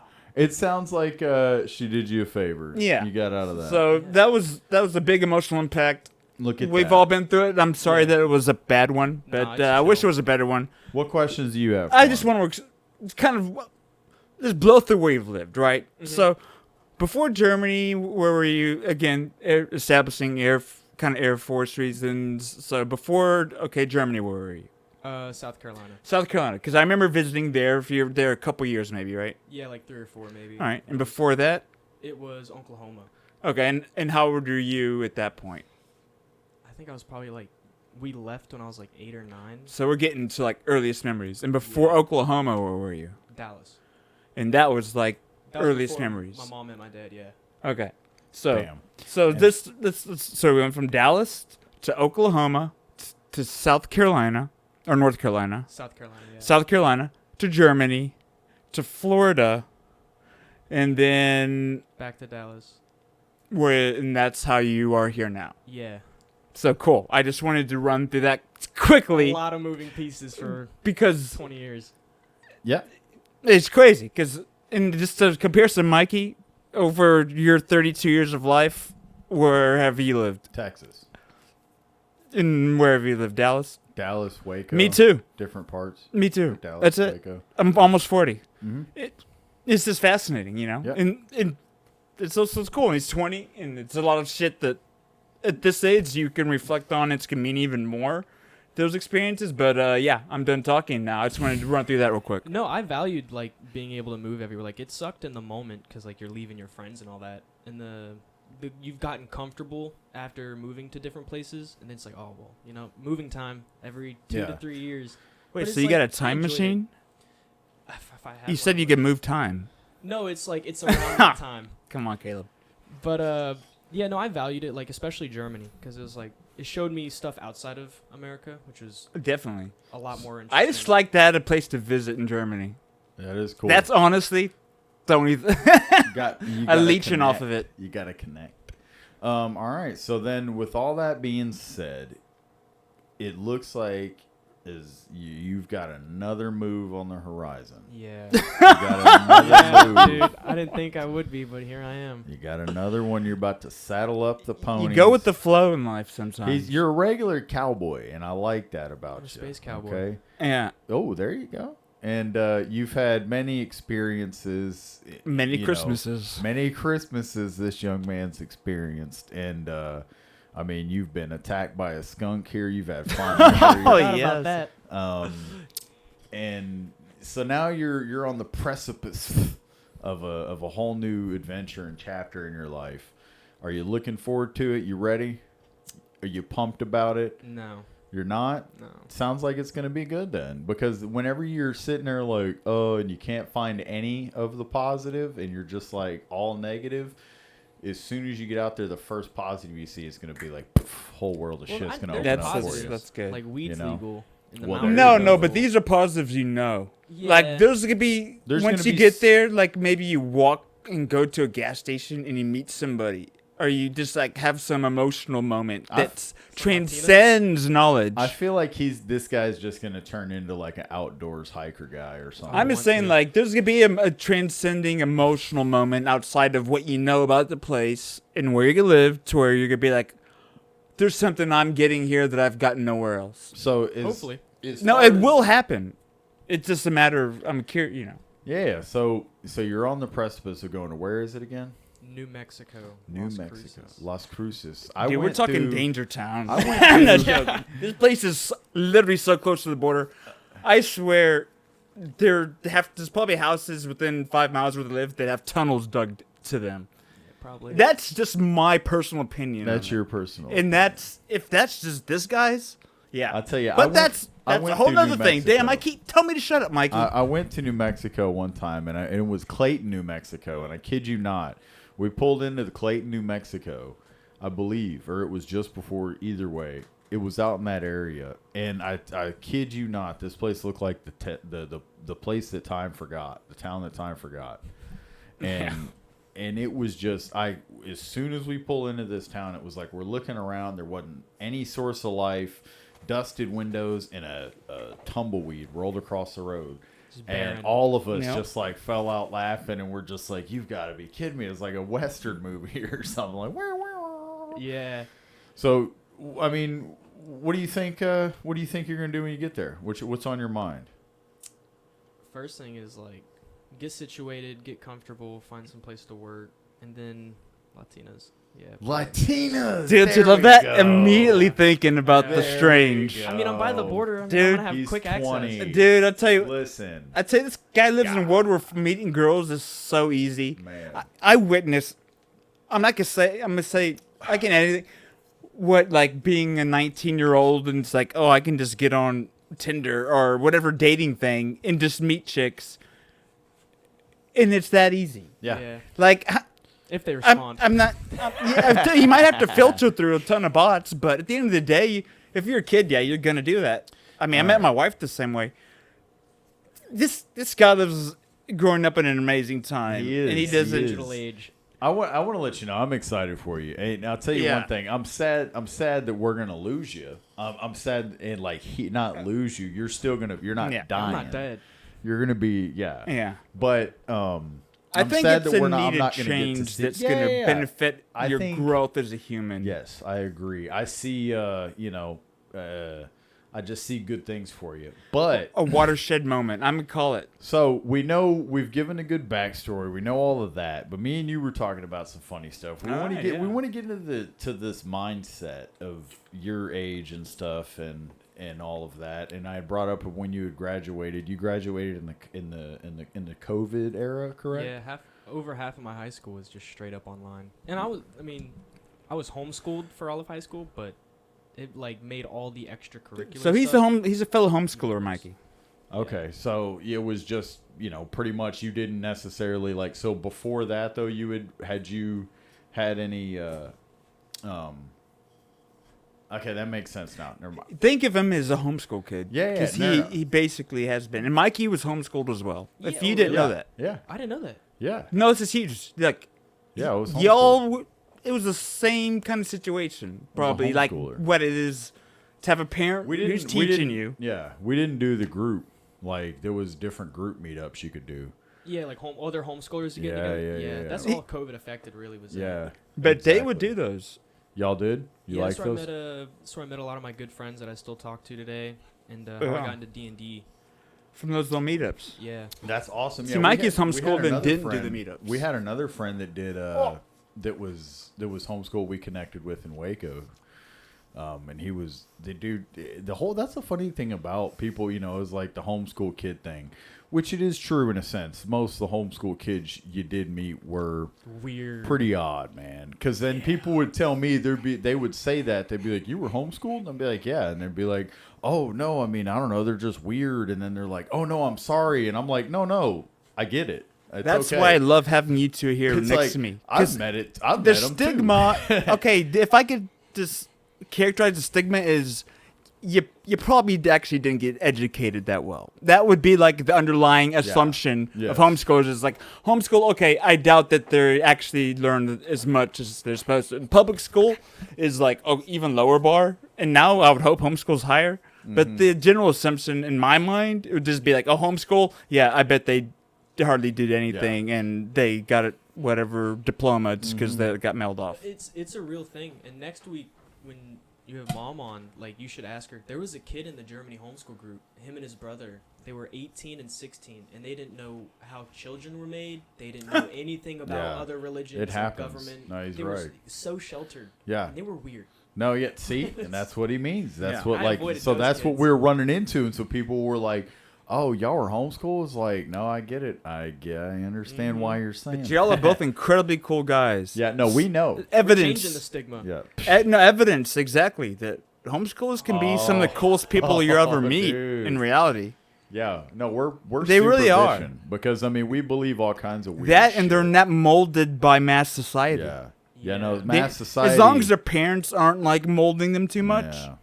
If their parents are letting them be themselves, it's actually ideal. Which is what I plan on doing with my daughter. Man, they were. I mean, they were smoking cigarettes in the car with the windows rolled up. Your parents were awesome. I was around. They didn't smoke. They were amazing people. They didn't. They were fantastic people, and They were the best, but we're not here to talk about my fantastic parents, my upbringing. We're here to talk about young Caleb. Good job. So with that being said, we're trying to get into this mind of the generation here and see what this generation holds. And I gotta ask you, I'm not trying to get political, and so with that being said, we're not trying to dive into that. But what hope do you have for looking forward for a future, just in terms of, again, not in the terms of politics, but just in avoid in the global, any political affiliation in the global scale of things. Because I remember growing up, and I just so you can kind of understand, I remember growing up, and I didn't give a shit about politics or anything, but it was just like the way I looked at life then versus it's like feeling like seeing kind of how I felt like people kind of got locked in and short-sighted or whatever, and I don't know what the fuck I'm trying to say. Like you get locked into a career path and all that? It's like I just saw people kind of, it seemed like, I don't know what I'm trying to say. I know what you're trying to say, but you're just talking about your experience growing up, right? In the environment that you did, correct? Yes. And trying to understand, okay, his mindset that led to that point, and whatever you're thinking is to come back, and that's fine. But until you think of it, the point that you're curious about is your mindset, everything that shaped it, how it got to where it is, there's a lot going on politically, obviously, that's huge, that's separating and, all party elements of it all. Like, do you have hope? What is your emotional feeling towards the future? Hope, None. dismay, or what? None. Okay. So tell me, what do you mean by none? I mean, you look at the increase of mortgages, the increase of... So we're saying that, okay, forget, like, I won't say hope. What do you feel? What's the emotional description you'd feel about the next 4 years? Probably nervous. Because it's like, I don't know... I mean, will I be in New Mexico in 4 years? Will I be in Nevada? Forget about all that stuff. Just, like, the world. I don't know, it's so big. He kind of was... You were working towards it. Yeah. Kind of bad then. I don't feel like the world's in a good place. Okay. I need some healing. Yeah. I feel like everyone's just angry all the time. Yeah. Yeah. And Jesus. For real. I agree with that. I don't think you do, but if you do, I hope so. No, it does. Like, you look at social media or you look at the news, and it's like you don't see one positive story. See, because that's like, and that was kind of, it's like that you just said right there about social media. It's like you've grown up more or less in a generation that's kind of, you got access to it faster than any of us did. Oh, yeah. Like you were pretty much. Your childhood, I didn't have a phone until I was 18, and smartphones didn't come out till I was out of college. So yeah, your whole existence has been within the realm of smart devices and social media, so I have no idea what that's like. No, yeah, and so that's kind of why I was like, I didn't know how to fucking get to it, but that's kind of what I was trying to like. That's what I was trying to get to in a sense, is that it's like growing up, he grew up in a way different world than we did. We grew up in the sweet spot. When I was a kid growing up, I had a lot more hope for my future, is kind of the point I was trying to get at. I was way more hopeful and thinking that like life was going to work out. I still had the rose-colored lenses, and I didn't know how to get to that. But also, like, you didn't have social media that told you another story. And that showed me whether it's true or not. Exactly. And so that's why I was curious with him even just saying that about mortgage rates and stuff. Again. And that's what's in it. One, it's interesting, too, because it's like, why should he even give a fuck about a mortgage rate? Exactly. You're 20 years old.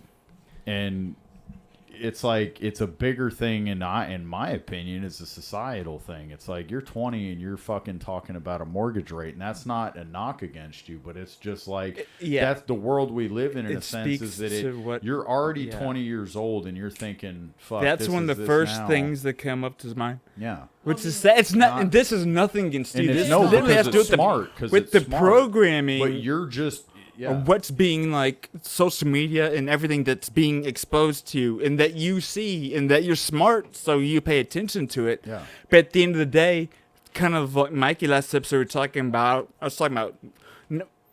when's the last time you've been to a random gathering and somebody didn't bring up politics or bring up something.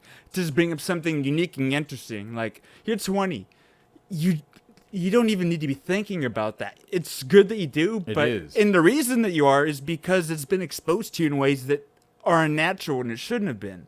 And so it's almost like, in my mind, you're a victim of whatever's going on with social media and whatever. When it's robbing. Yeah. It's, in my opinion, it's robbing his whole fucking generation of almost even being able to have, because what we were talking about Outback no, don't me if you about to say something like it's robbing them of things, and what I was gonna say is that it's like we were talking about it out in the back, and it was like he was saying about, he's like, you remember how it's like you guys y'all would go around and find abandoned buildings with your friends or something and sneak into abandoned buildings and do something, it's like he was pretty much saying it's like they never did that. They never COVID, changed it all. Well, even afterwards, like when I have friends like Drew and all that, they go to abandoned places, but it's like I just don't see the point in it. Like, that's great. I got my friends. I don't need to waste gas. I can just stay home and play video games. 1 minute and I'll stop talking. Go. You're getting robbed of something, right? And what you're getting robbed of from the fact that you answered mortgage rates, it's just something as good you're aware of, but you should know of. That is on your mind to some level, whether it's subconscious or whatever, but it's eating up some space in your mind of something that's a concern or a worry, right? Yeah. And it's affecting your hope. You are being, in effect, like robbing, in my mind, your creativity, your productivity, your ingenuity, your ambition, all these things on a minuscule to a massive scale, but you and everyone else is a victim, especially your age that grew up with this, right? So all this is on your mind that shouldn't be, where if it wasn't on your mind, you might have just been like actually more creative and driven to do something unique or whatever, which I know you are very creative and have a lot of ideas and you work on them. But I'm just saying, like, if that wasn't there, you might have actually occupying space, you might have even been more. So I'm saying the robbing that's happening is on a deep psychological level that we can't even quantify because every individual is different. But I'm just saying it's very messed up because they don't even consider the fact of the mental space that him answering the mortgage rates somebody needs to worry about is occupying on his mind, where he should actually be the most possibly creative and free thinking that he ever could be. And I'm done. I think a lot of it is also like the addiction to it. It was good. Like the amount of, I don't want to say just girls, but even guys included, like I'll say you go both ways. To social media. Yeah. It's like they can't get off their phone. Like they can't put it down. Yeah, I mean they're addicted to likes. One they never experienced too, and they never realized that it's like they never experienced the world without it, and how that's true. How like kind of freeing that was, and these are all things we know. People, and exactly, it's all things we know. It's what we don't know. But people that like, I'm trying to get there. It's like, even people that, have grown up in that world have forgotten it, and they get sucked into what's going on now. And I mean, it's not even just at this point.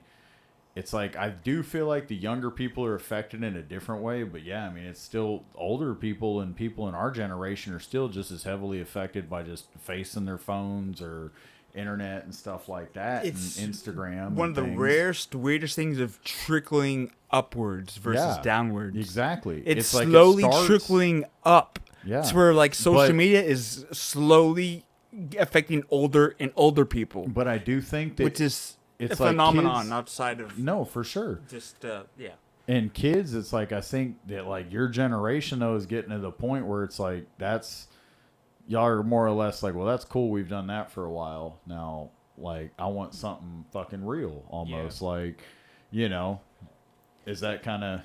Yeah, like I feel like after a while, like I'm going through that with games right now, where it's like I got so many games on my Steam library, but none of them bring the same satisfaction. It's like I want to go hiking. You're chasing a dragon. You want to go out? Yeah. I want to go. I want to do stuff. Like I want to go to the park or something. No, exactly. And that's why I'm saying I'm hopeful for you when you go, because I think that you're going to get there. You're going to see the beauty that the place has to offer. You're going to realize, hey, man, like being outside and all that, like, connects you with a whole bunch of things. I think it'll be positive for you. And you never know. You might get out there, and might be next Aaron Honnold. Like realize you love free climbing or doing crazy stuff. You might get out there and just be like, I'll say this though about the trickling up. I feel like it's also because of the necessity. Like everything is requiring you to have some form of social. Well, I think that's a factor, but I also it's trickling up effectively because the older people are getting sucked into it because the older you get, lonely, old, every in the spectrum, and I'm just because I have personal observation of seeing it happen, like a grandparent who's single because their spouse died, right? So they're drawn to social media because at least there's a community, okay? Now then they're drawn to, there's places to meet other older people have died, right? And then this is a brief aside, they are the target of all kinds of fraud and theft. That right now, like the whole like email about some like foreigner trying to unlock money.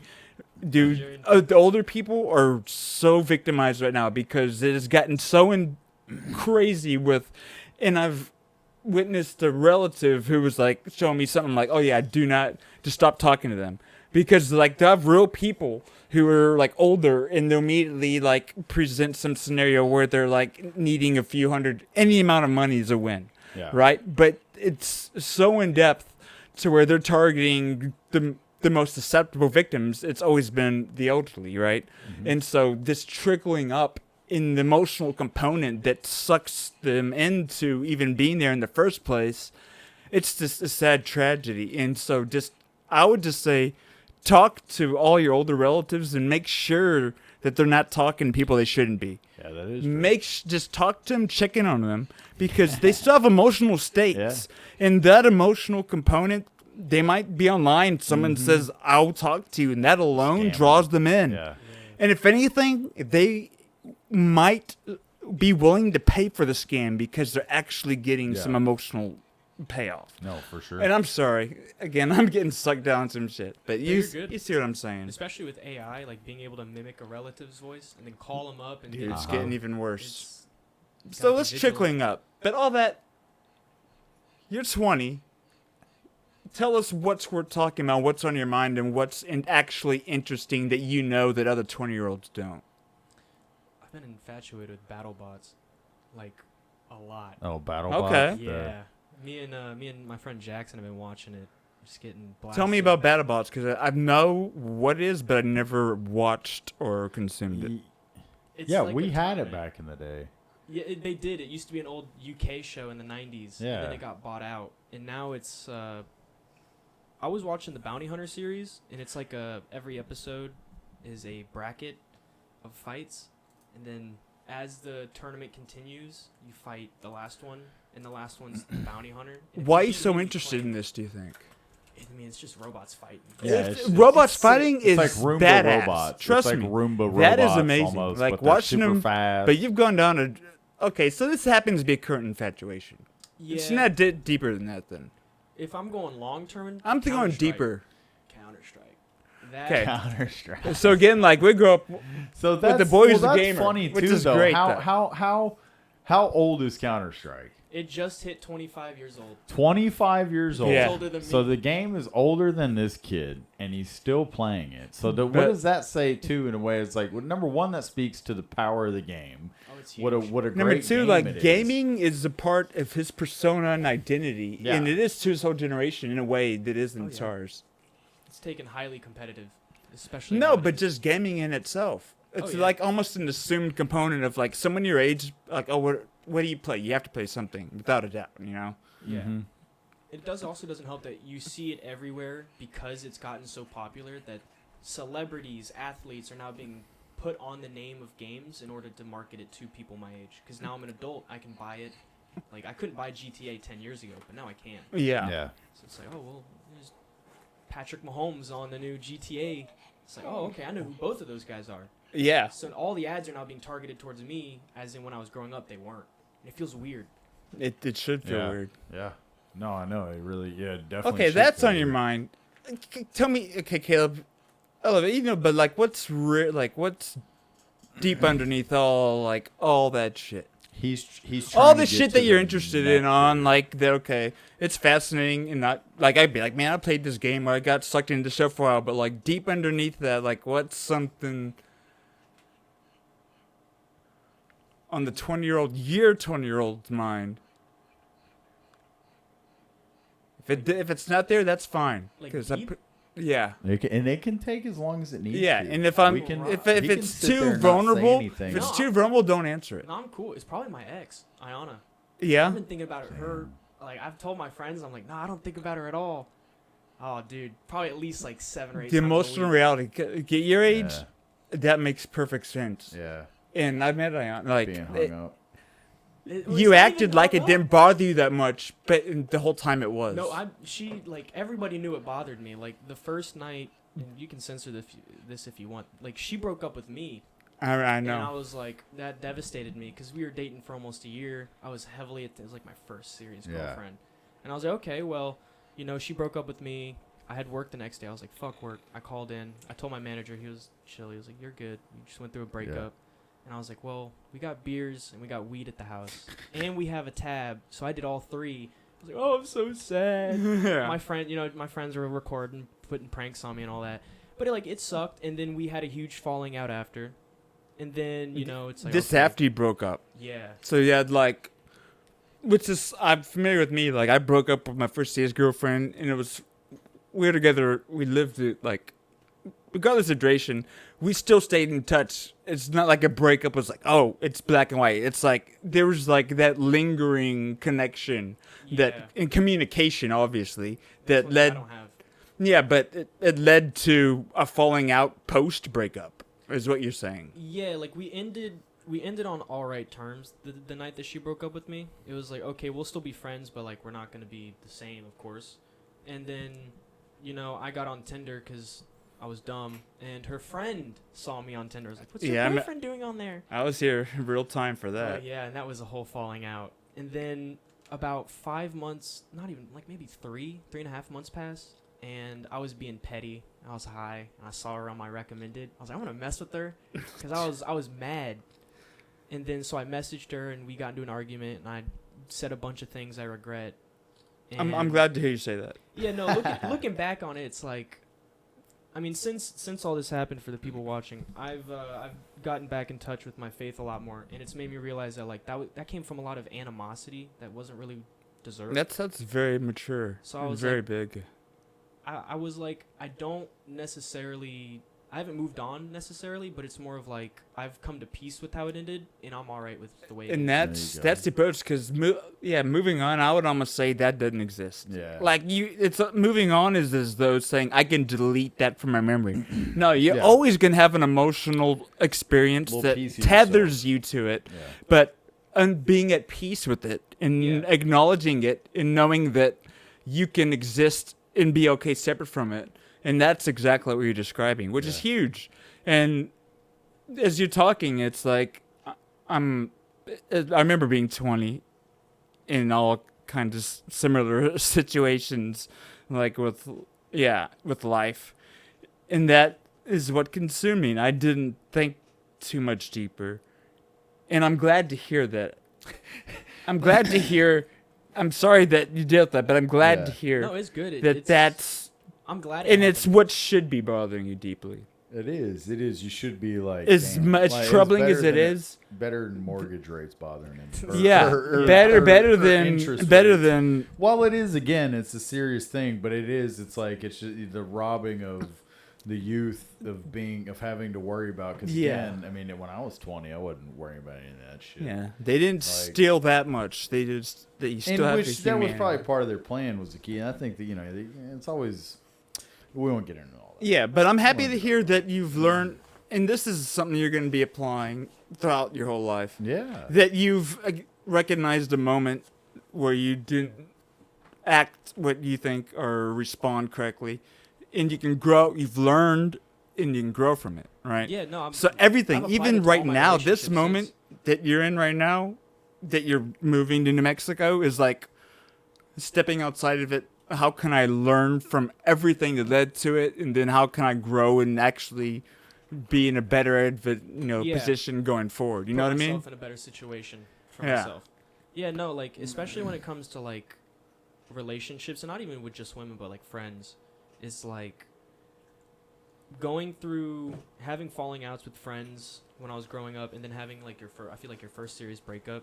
Yeah. Like processing all of that and then handling it the way you do. It's like it builds the foundation for how you treat people after. It does. Like I had a serious falling out with a friend, and in Germany over some stuff he said to some of my friends that were women, and it's like it taught me, okay, maybe I shouldn't be as close to some of these people until I get to know them on a better. So now it's like if I consider someone my friend, it's like I trust you.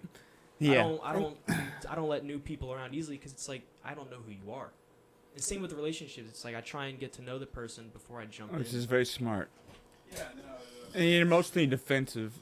Yeah, no, for sure, and that's definitely the way to be. Especially if like, I know me personally, I'm the type that like, if I'm in on somebody, you know, like if I ride with somebody, like I ride with them all the way. Mm-mm. And so it's like, so I have to temper that in myself, where it's like, no, that person's a good dude. Where like everybody else is like, no, fuck that guy. Where it's like, no, you know.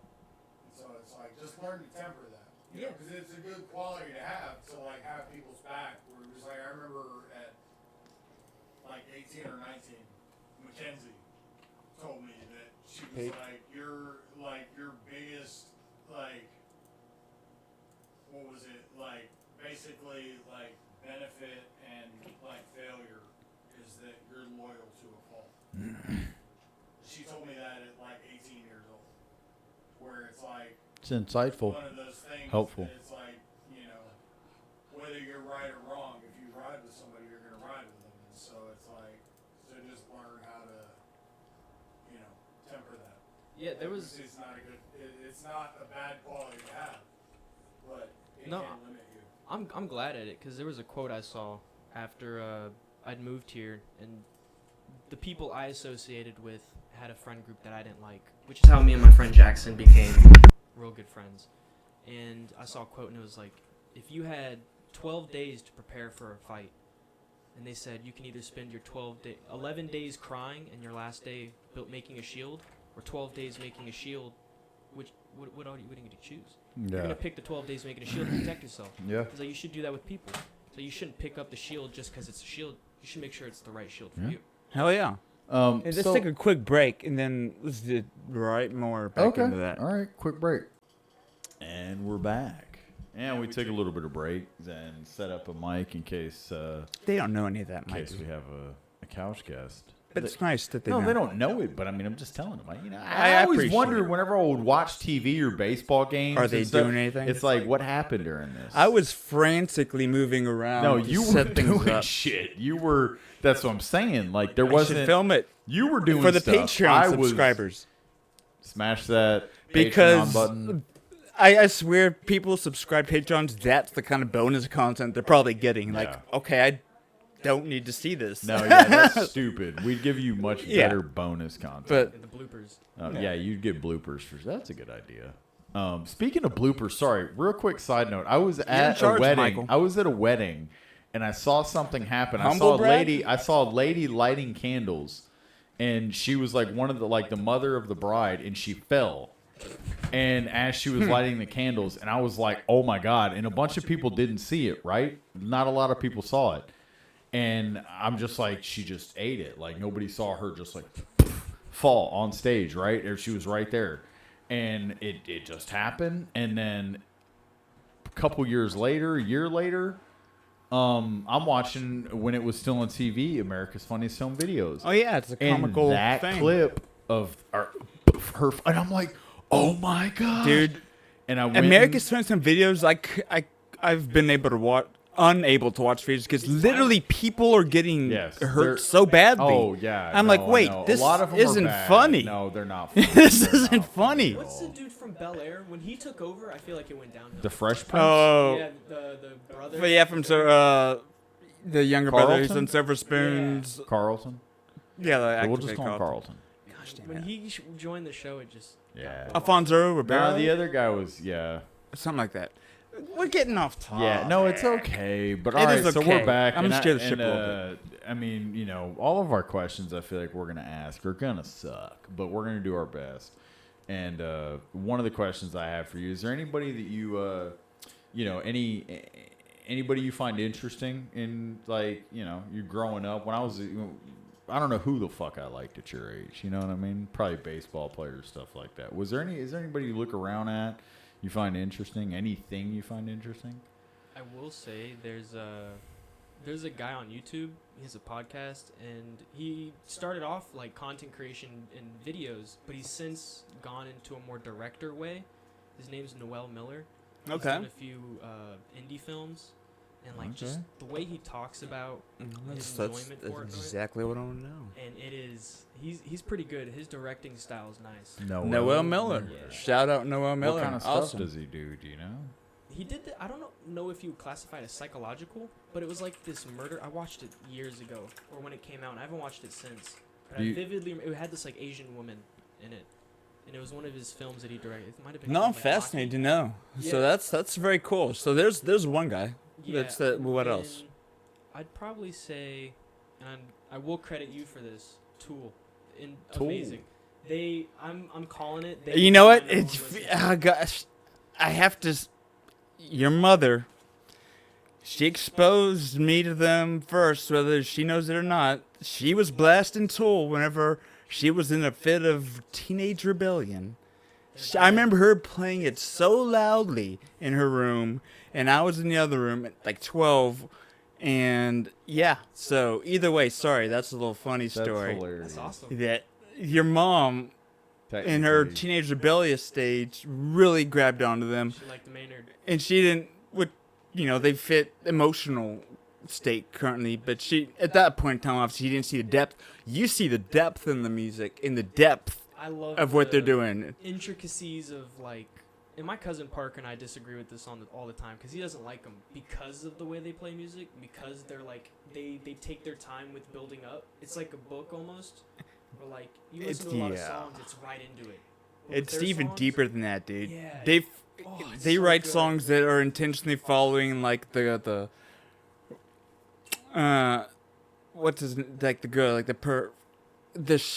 I'll stop talking. But it's like the golden ratio, Yeah, right? Like sequence and all like that. the even song "The Black and White are all I see in my infancy." Every line is adding to where the golden ratio is like the idea of one, like taking every numbers sequentially. So 1, 2, 3. So 1 plus 2 is 3. Then 3 plus 2 is 5. To where like it creates a spiral pattern. Yeah. Spiral out is all derived by the golden ratio, And it's which seen he throughout says. But it's nature. even in the lyrics. Yeah. The lyrical tempo that he's doing is literally like you count the actual beats. That's how deep the music is. Yeah. So it's crazy. And then you add on top of the fact that they're all like extremely skilled at music as well.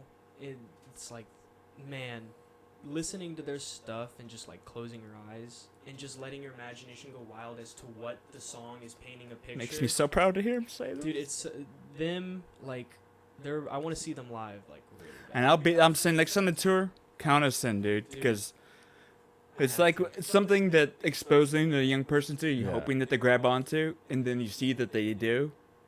It's Oh yeah. it's like we're raising somebody, being like, I'm gonna show you this amazing thing. Hopefully, it resonates with you, and it does. So it's like, No. All right. A random question. Who do Tell you me. think? We can come back to it, but if you have another No, question, I'm we'll come done. back I'm to just it. don't know if there's I anyone wanted else. random question. Who do you think is one of the top lamest overrated sports player of all time? Oh, Overrated Lamest, sports top, Of all lamest, top, overrated, all time though. lame ass. We're saying all time, not current. You know what I'm saying? Like, do you have a controversial? I know you be talking. It's definitely basketball. You and related, I can Caleb. guarantee Oh, that. okay, there we go. You and know Caleb you're always go digging back for an and answer. forth. You're I'm digging not for gonna it. say who thinks I'm gonna say because that guy's No, still top not three. that, not that. I'm just saying anybody. I'm just saying. You have someone in mind. I'm I don't curious know. to see No, how he I plays don't have. it off. I don't have who you think I have in. I have nobody in mind. I have the question. I in feel like mind. there's a chess game that no one's playing but me, and y'all. I don't know. There is I know who it is, and I want to clarify the answer before I get, because I know someone's gonna be like, "What are you talking about?" Forget somebody, dude. Just be honest. Own it. Shaquille O'Neal. The lamest, you In think terms of one of a the most player. top overrated lamest? Okay. In terms of being a player on the court, he sucked, dude. Okay. He was lucky to be physically what he was in that era. Like this, you look at his days in Orlando, and Yeah. he's so dominant. He's so aggressive. It's like, okay, He he's, won the genetic lottery. Yeah, like this dude's a stud. And then he goes to Yeah. LA where he doesn't really have to put on the full weight, and that dude got big. He stopped caring. It's like, bro, what are you doing? It's just Shaquille O'Neal's answer. He's a What- great dude, though. Damn. What were you thinking? Nobody. And yeah? No, I swear I That's wasn't cool. thinking That's anybody. fascinating. I was literally just. Who- I yeah, know who who you else? think I was Yeah. thinking. Okay, who else? Tim Hardaway Jr. Tim Hardaway. Really? I That's have too his current, jersey- though. No. That's too current. No, I'll tell you why. All time? I've gotten into basketball since 2019, 2020, around like the time Miami versus LA was the finals in the bubble. And I've been a Mavs fan my whole life because I'm from Dallas. Yeah. I got Tim Hardaway jerseys in the back of my room. I loved the dude when we got him. I was like, oh, he's Man, good. the He's like emotional his component's dad. too strong. I liked him a lot. And then we made the Western Conference Finals. He sucked. And since then, that dude has been abysmal. And having to watch him play minutes in the finals hurt me so much. I rooted for him. I love the emotional component That's a to player it. I'm glad But he shipped that's him to Detroit. 20 years ago, as all time, yeah, he's so irrelevant. He's a speck of dust. Shaquille O'Neal's an all time answer. Yeah. You know, you could give it. I'll stop talking. But either way, top underrated player of all time, basketball, But whatever. man, that's a deep question to It ask. doesn't matter. I feel like that's easy, though. Who? Jason Williams. Jason Williams. Okay, that's a legit answer. Or Rondo. Jason Rondo was good Williams. too. No, Jason Williams better. was cold, dude. He could pass the ball like He was could- cold. He was doing shit that people couldn't even. I mean, they couldn't fathom it. They were like, "Hold up, pause, rewind. What'd he do?" Okay, that Especially I see it Sacramento now. Like, days. oh my gosh! Why when he went behind the dude. back, off Oh, the yeah. elbow, it was like, Yeah, dude. He It was was like like, the original oh white my boy point guard. It's like, God. wait, a little white dude could have handles? That's, oh that's my That's him. gosh, It's- dude. I'm He a was firm like the believer- original. Oh, he was nailing that. I'm a Like, firm believer in a pure point guard is the best position in basketball. Man, You don't I mean, need a that guy like dude- who can score 30. You just Yeah. need a guy who can get other guys. He had- open. he Run had- You're the offense. director. You're That- like that you're guy- orchestrating. he You're had- seeing it. You know? He had every white dude at the court at their local Y just thinking Making they and were one they were mixtapes. him. They were Yep. I'm him. I can do it. Either him or Ginobili with the For Euros. real. Dude, that's what I was Ginobili. trying to think of. Ginobili, dude. He was an animal. Ginobili. He can do. The Spurs have a list of dudes who'd be Oh, like, yeah. damn, Ginobili, dude. The handles on that guy was like you didn't anticipate at all. And the But, thing he came off the bench is even wilder. yeah, man. You put him on any other team, he's The- a guaranteed starter. They're the most boring legacy franchise of all time. You can't deny what they Yeah. did, but they were just All right. boring. I got a good question. Who's your favorite? And this is gonna be a tough one. Who's your favorite city councilman of all time? Ooh.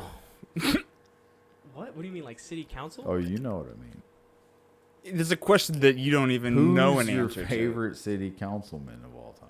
What is city councilman referencing to? All right, he's playing hard to get. to. No, that's He's playing answering. You hard don't. to get. First of all, you don't even have an answer in your mind. I don't. Man. I don't even know a city councilman. Oh wow. It's a local political position. I don't even know. So that's Not- showing how whoever little is we not know. Greg Abbott, I'll say that. There you go. You think was he the governor candidate, right? yeah, Greg Abbott. So you made a point that I don't even know. So who's your favorite then, asshole? I'm I be can't very even surprised answer if you know 'cause someone. me.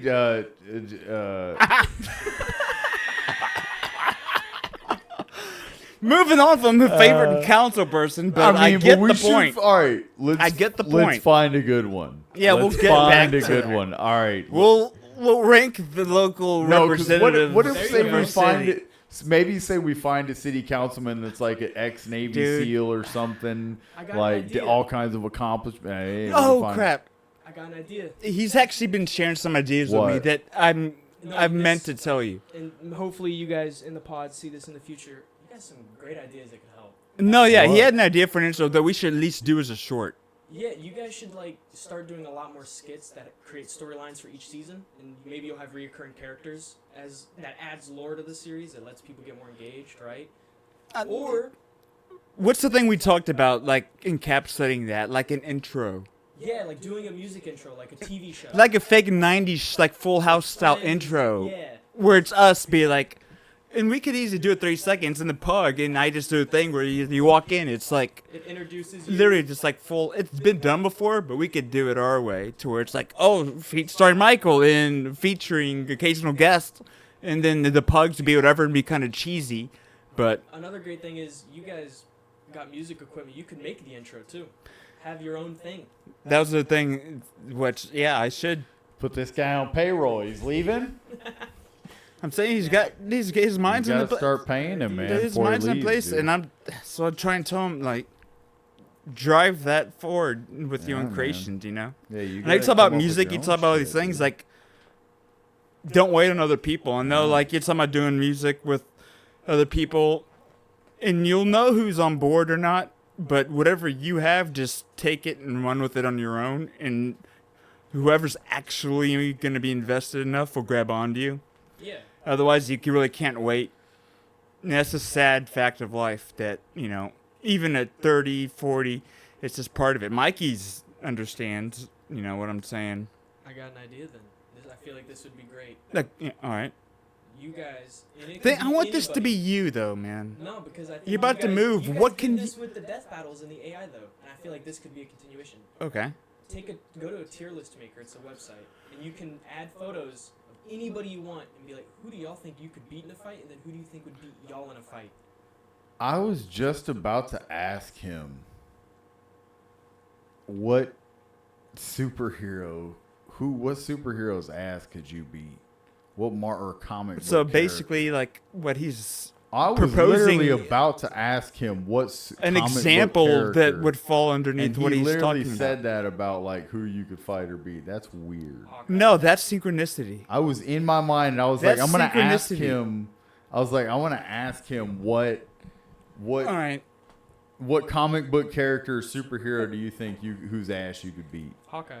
Hawkeye? Easily. Beat That's it, yeah, with great, his but little no, bow you're and arrow.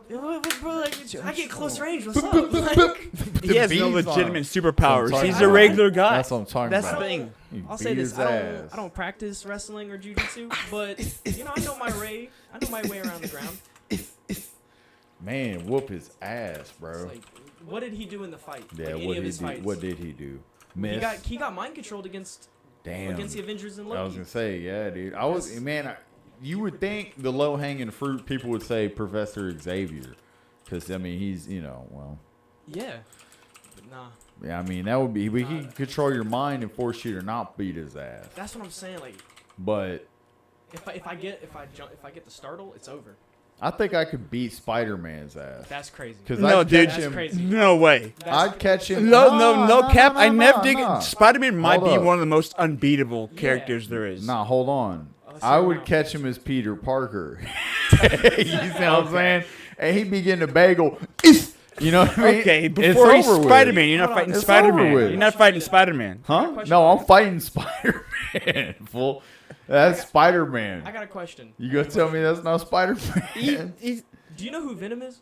Yeah. He can't beat Spider-Man. Nah, but that's what I'm Could you saying. beat Because Venom? he's not smart. Yeah, I could whoop Venom's ass. He's got one punch from Spider-Man. You're going flying through Man, the that's floor. what I'm saying. saying. Like, Spider-Man's abilities are People were low-key thinking about so it. OP, dude. That's what I'm saying because people approach Spider-Man when he's Spider, not Okay. man.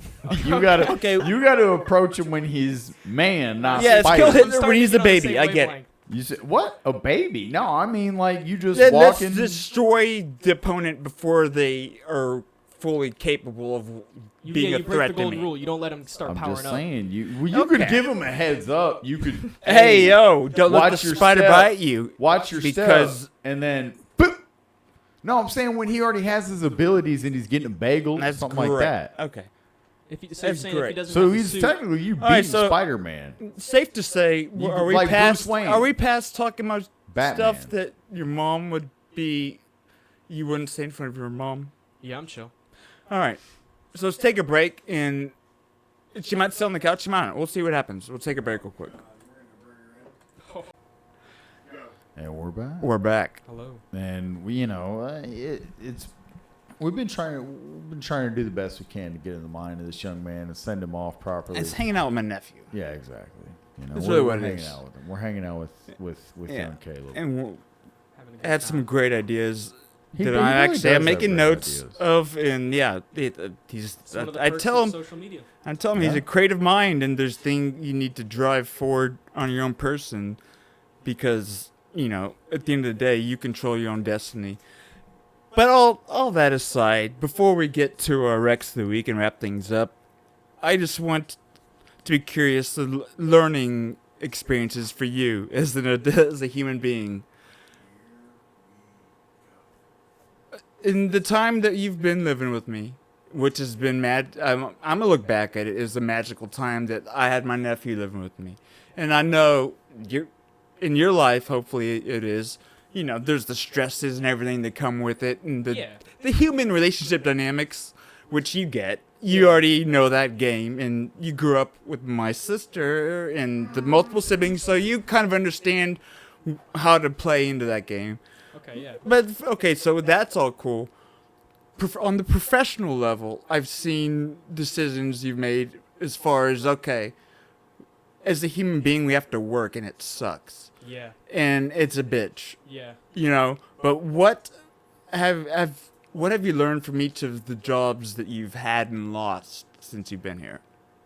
Because that's all you can do is learn and grow and try and improve. So what? Not to put you on the spot or anything. No. I'd say it's more like with Target, it was just kind of like, okay, just put your head down and work. Because anytime I'd voice something, it's like, hey, this could be done like this, or yo, this is like not working. It's like, yo, like just shut up and do your job. Like there wasn't any assistance, no like guidance on how to do something faster. My coworkers, like they were cool, but they didn't help me learn anything. Just keep to yourself and do the job and don't speak up. Like I think an entry level stage, okay. I think in my 8.5-hour shift I'd maybe speak to someone like twice. That wasn't my manager telling me like, yo, pick up those pallets and get these cans stocked. Okay. So it's more of like, okay, just learning to work without. But you lost from losing that job. Why do you think you lost it? Just don't call out, even when you're sick. Just that's the hard truth of it all is. Don't call until you've been there a certain amount of time. Don't call in. Even if you're sick as shit, you show up. Well, I was under the assumption like, oh, I'm running 102. I'm gonna send them a photo of it. In a reasonable world, that makes sense. But the harsh lesson is just go in. Until you've been there at least a month or 2 or 3. You show up. Send you home. And honestly, just anybody watching the podcast, if you want to know how to get out of work one day, make you sick as a dog for 30 minutes. Well, we used to do it in the. Oh, I know what you're saying. Yeah, Matthew knows. But you show up and do this. You're at work when this happens. You go to your job and you're like, I'm not feeling good. But it's like we used to do this when I worked in the restaurant industry. Yeah. Oh, yeah. Kitchen. This is terrible. And you can take like a half a lemon or like 2 or 3/4 of a lemon and some Tabasco sauce. And it's like you drink some Tabasco sauce and eat the lemon, and it's like eating a banana and root beer. Like it causes a chemical reaction in your stomach, and you can't not fucking throw up. Yeah. And you're gonna look. You do that in front of your manager. Ass sick. Yeah. You're gonna look so sick that your boss is gonna come to you and be like, "You should go home." Yeah. Like, you're not gonna have to ask for it. And that's a great little trick. 40 minutes, but then as soon as that chemical reaction is done, you're clear as a bell, and it's like, I'm going to go enjoy my afternoon off. Yeah. That's a great life hack. But within that, even if you are legitimately sick, you just have to show up. Yeah. So that was Target. So honestly, I think... Send you home. Yeah. No, all the jobs. I'd say all the jobs I could have prevented it, except for the marketing company. Like, Yeah, marketing was screwed me BS. over. Like, That was you getting. I know that. Marketing is goofy though. Yeah, No. marketing is full of It was almost snakes. like not a pyramid scheme, but almost got sucked into a similar thing, to where it's literally all compensation driven. It's just like the evolution of it that I haven't seen because it's been 20 years since I'm still sucked into it. I worked jobs like that. Where Yeah. It was like when I was like in telemarketing and stuff, where it was like you'd get paid $8 an hour. Like they had it on like a sliding scale. So Yeah. it's like if you made sales and your sales totaled more than your like hourly wage, you would get the total of your sales. And basically for him, it's like after a week of not doing I it. sucked at selling. And so it was like so it was like there were people that I worked with that would make it fucking work. These motherfuckers were like swimming in it because they could sell. Me, I'm just like I'm not that, I don't know, I'm hesitant to say I'm not that piece of shit because I was like, hey, look, exactly. I got this thing to sell. It's like, I don't want it. It's like, I don't blame you. Well, it's like they lied to me as well about what the job was. Yeah, no, and I witnessed all of it.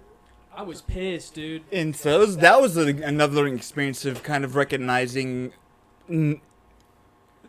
not a snake oil set, but something that's not for you. Yeah, where you're selling something that's selling not a the good sizzle. fit for you. Well, Something you're that's not not an selling ideal something fit. that's a net So benefit. that was a good observation lesson. And the only other lesson I've seen that I would want to make sure you've got, which I could be wrong, and then you might have other things you've learned, is it's just the Canes one. Yeah. Why do you think you lost that job? Oh, what about That Cane's? was- What happened at Cane's? I called out, and I did lie. I'm not gonna lie. Okay, but I did lie, but I gave a valid reason. In again, the lie. all these games are fine. You shouldn't have called out. No, but the thing is, Not- I got the approval. That's the thing. All is that's my cool. manager I'm was just like, saying, "Dude, wait no." 3 months before you even play that game. You didn't get that shift. No, it wasn't even that. Like, wait 3 months before you even call out or call sick or anything. That's really the solution. That was the first time I called out. It's Can just I- I'd been like 10 minutes late in the morning because it's. I'm saying all that's irrelevant. As a career warehouse guy, can I like weigh in on this? Just like getting a job like that, where it's like follow the people that look like they know what the fuck they're doing, Or that they've been there for a do what longer they're time. doing. And it's like, and literally the best thing you can do is just stay out of sight. If people don't notice you for the first 3 months you're there, that's perfect. Yeah. Because you're not a problem That sums it up. and you're not outstanding. It's like, but you're just in there. And so it's like, so the people above you don't know, but it's like, but almost immediately when you go into a job, especially a physical job, you can tell who knows what the fuck they're doing and who's just there. Now, but he's saying Chris is beautiful in different ways. Just because even in the role he was at, okay, it's like, okay, people can see who's on schedule. Oh, this person's not at work. They're calling out or whatever. Me. I was late as fuck. But when I showed up, I'm like, hey. But you showed up. I'm just saying for him, it's like if he's like he's calling out, you're standing out by calling out. You're standing up by like, oh, yeah, like you're expected to be there. It's showing you're standing out. You need to get in and be unseen for your first 3 to 6 months. Yep. And slowly establish yourself as an asset. Okay. To where it's like, because that's what I do. Like, that's what I've done at my job, is that it's like, it's like, I know I'm very good at what I do. And it's like, and I understand that you can't just take somebody off the street, plug them into what I do and get them to do it. But it's taken me years and years and years to get to the point to be able to do that. Yeah. But it's like, but off top, when I fell into that spot, is like, I just sat the fuck down, shut the fuck up, and just watched what people around me were doing. And it's literally like what they say, like, fake it till you make it. Yeah. You know, and watch the people that are doing what you're trying to do at a high level. You 'Cause I just can have to remember show up dudes- and be there. I can remember dudes. That's the number one thing when is I showing first up and started being doing- there. Yeah, exactly. And- Like even if you have a legitimate thing you could argue, forget that. It's like be the guy show up. Don't stand out because you didn't show up to a shift. Yeah. But you show up and be there, and then everything the Christmas you continue talking about. And Number it one is- is like showing up and being there. What it does end up being like working that fucking medium too, though, is that it's like part of you wants to fucking show the fuck out that it's like I'm better than everybody else. Like I can do this at a higher level than everybody else, but then everybody starts expecting that of you. You know, and it's like Yeah, that's a whole nother game, I'm 20 too. years into my job, and they're still expecting me, and it's like, you know, they're like, oh, you can do it. It's like, Yeah. motherfucker. Yeah. Like, so you know, it's like get in there, do enough, but just watch the people that know what the fuck Yeah. they're doing, and just slide in behind them, man. Follow that. Yeah, you know, and I'm sorry for calling out. So, if there's anything else you learned, Caleb, but those are the things I just want to make sure I'm just like, even if you have a legitimate thing in the political bureaucratic realm of that job, I talked to so and so, they improved it. I should. At the end of the day, it's like, it wasn't worth trying to get out, and I think the motivation was female related because No, it wasn't. it doesn't matter. It doesn't matter. It's probably irrelevant. was. It's irrelevant. It's irrelevant at the end of the day. But at the end of the day, all it is for the first 3 months, show up, do whatever it takes to be there, even if you have a legitimate reason not to, outside of like a death in the family, like a legitimate death. Because I've lied to bosses about a sick relative, and I had to keep the lie going for a long time, and I lost track of it. And I was like, and luckily COVID came, and I was able to say that they died during that. But yeah, because they would occasionally ask, and I'm like, damn, I shouldn't have made that up. Actually, thank you for asking. COVID. And if my boss ever brings it up, and I would tell her now because I love her so much, be like, I'm sorry, and you probably know that they didn't exist. Yeah, but COVID, all that just, that's the COVID funny thing I shouldn't took 'em even out, shared and it's because small I love her. builds into a big one. Yeah, I know, because I love her. But is there anything else that you learned that you feel like you want to verbalize now? Just stick with the job, even if it sucks. That's just all I gotta do. Yeah, because you were doing that before you got to a certain age and kind of opened your mind up. That's when I moved. It was the second I started smoking pot. Okay. What are we talking about here? glad I you don't mentioned even hear anything about It's true. anything. It made me lazy, and I'd be like, oh, I Hey, want to stay dude, home Caleb, tomorrow. what's the exact thing I told you not to do? Right whenever I knew you first started. Well, it didn't help that I have bad influences like my. I know, but I literally said it's cool, but don't just become a stereotypical pothead. Yeah. And it's hard not to, huh? Say, as much as it sucks A having lot to of like, people I'm gonna say. I'm gonna have the discipline of dad. It's like I'm not gonna be able to do it all the time because I'm gonna be living in their house. The thing is, like, it's something you can manage, but you gotta learn. You can be in an environment that's gonna help you grow better. Yeah, it's gonna help me maintain that. But I'm just glad you connected those two dots. Yeah, because you showed up here as a 16, 17. I'm like, this guy's got great work ethic. He shows up. He's committed. No, dude, Firehouse. Like, even if I could have. I would have been a stoner at Firehouse and never have lost my job. Because it's like I was so good at it and I could do it so fast. It's like I know that if I was still working there today, nobody'd ever know. Yeah, you'd be I'm just I'd be in a glad manager you right at least No, could and recognize that because that's okay, huge. So that's something That's you it. understand though. But it's like so somebody like that, where I was saying like when you get into a different line of work, it was like you understand what it is to like do that at that level. It was like you need to fall in behind. No, he's the somebody smart else guy who like that. No, and I know did he all is. that shit before he started smoking No, pot, that's and what he I'm didn't saying. care I was a anymore. disciplined worker before That's what the I weed was came. literally explaining to Pops about shooting and stuff. Is that it's like you're a guitar guy. You already have the. It's like Gone that postal. mastery is in there. Yeah. Like you just have to like correlate it to a different like field of expertise. Yeah. Exactly. For sure. No, so I mean, do we want to get to recommendations? Yes, go and wrap it up. Wrap it up. Okay, so if we're gonna get to recommendations, Which is our final kind of segment where and wrap it up, in light of him being here, and this will be his send-off episode, right? Yeah. My recommendation will be with him in mind. It'll be twofold to everybody, but also to Caleb. My recommendation would be don't do too much and less is more. Yeah. Yes. So you can Shit, apply that, you know, of course, mindfully to certain things. You know, of course, we're just talking about jobs and stuff. you should, take your job serious, go to a job, do all that. But also, too, you've noticed that when you went to these jobs and you were like, hey, I need to, why we could do this better, this and that, and they didn't want to hear it. Put your head down, shut up and work. I had the same shit. And if I could go back and tell myself, I would have pretty much told myself, just keep your head down, whatever. Yeah. Know that you know better, let but it just be, go. Let it be a dumpster fire, but just put enough water on it. Put enough water on it to where it doesn't get out of control, and just manage it.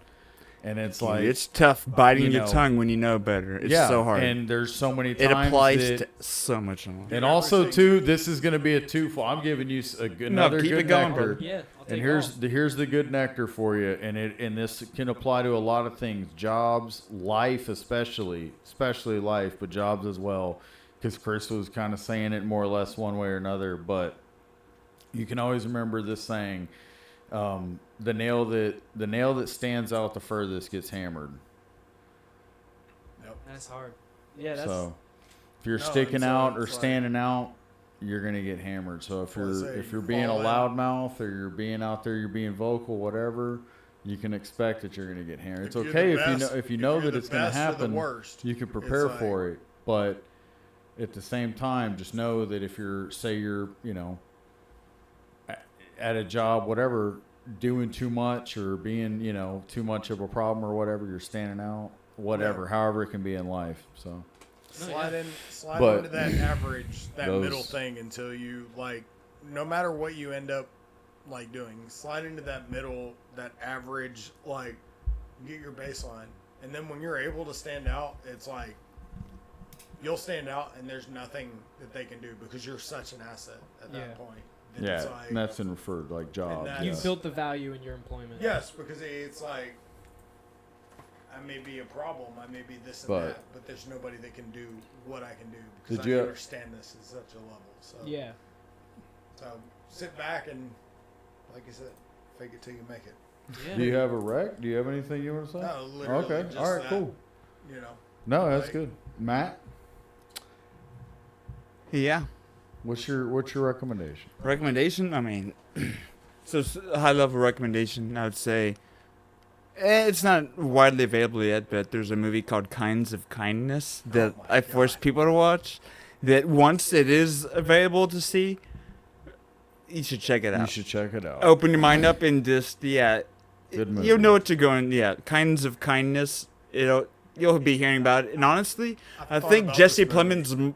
He'll be nominated for Best Actor, but I'm going to say there's a good chance he wins Best Actor for that role in that movie. I've thought about this movie several times today. And it's a movie that, whether you want to see it or not, if you kind of put someone in a situation where they're kind of forced to consume it because there's nothing else, it'll provoke your thoughts and you to where you keep thinking about it. All the endings are kind of similar. I've thought about it. I thought about it all day. Either way, the fact that it resonates with you, it's a great thing. Kinds of Kindness, so it's a great thing. But man, yeah, my nephew going off, it's I feel like I've done my best. I mean, I could have done things better here and there, recommend Schindler's things List over here. I could have done more. Could have done more. But yeah, we're in contact. I'm the German. But I would still a LeBron I would recommend fan. We can't fix that. Whatever it is, and I don't know if you're still doing the thing with your buddy, with Jackson, your little channel with the game you're doing. I feel like at your age, what you do, it month to month, it might change. Let's do this, let's do that. But once you pick and drive something, I want to promote it as much as I can, right? Yeah. So right now, I don't even know what that is or if it exists for you. I've been thinking about it for a while, and I think after I move, I'll give it a try because I'll have more free time since I won't have a lot of people to hang out with because I don't really care for that. Yeah. Just starting a basketball show. Okay. Just talking about basketball. Okay. Dude, something highlights. you can do totally on your own. Yeah. I'm saying that's the way to start. And I'm recommending the future version. 2 months from now you'll be there, right? Yeah, I'll be in New Mexico. Yeah. Yeah. And y'all have been there at least 2 or 3 weeks. Yeah. I'm setting a high standard. I expect you to have something going 2 months from now. Even if it's a crappy version, and I'll help you do it. No, I'll tell you everything I know, as if you don't know something. I'll impart whatever help I can, but 2 months from now, I'm going to be recommending whatever your channel is. Okay, bet. All right. That's it. I'll make it tonight. Boom. Even better. With touch rings. Even better. With touch rings like Master of the Universe. Even better. Or what is that? The future, because now is the future. What were you going to say, Chris? Oh, no. I was like, yeah, go do that. Oh, yeah. Hell yeah. Oh, yeah. All right. Man, well, what did you have a recommendation for people? Listen to your uncle. Yeah, whatever.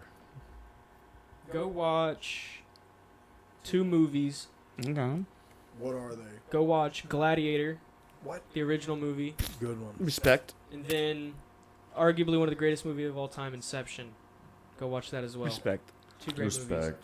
I respect Awesome. Bluffkins. It's great. It's great to know 20-year-old picks good Gladiator. taste. He has good taste. I remember being in 7th grade and like it being shown downtown and like going and seeing that with a friend. Yeah. It's something, but yeah, he's a twinkle or an itch in somebody's pants at that point. But I'm glad you respect it. I respect him for respecting it. Yeah. I respect you for respecting him. A lot of respect going on, but there's so much respect going around, guys, and we respect you for listening, and we'll be seeing you. Be seeing you. Hit the like and subscribe. Yeah, actually, forget what he just Don't like it. If you like forget us, what he just we said. fucking hate you. We'll be seeing you.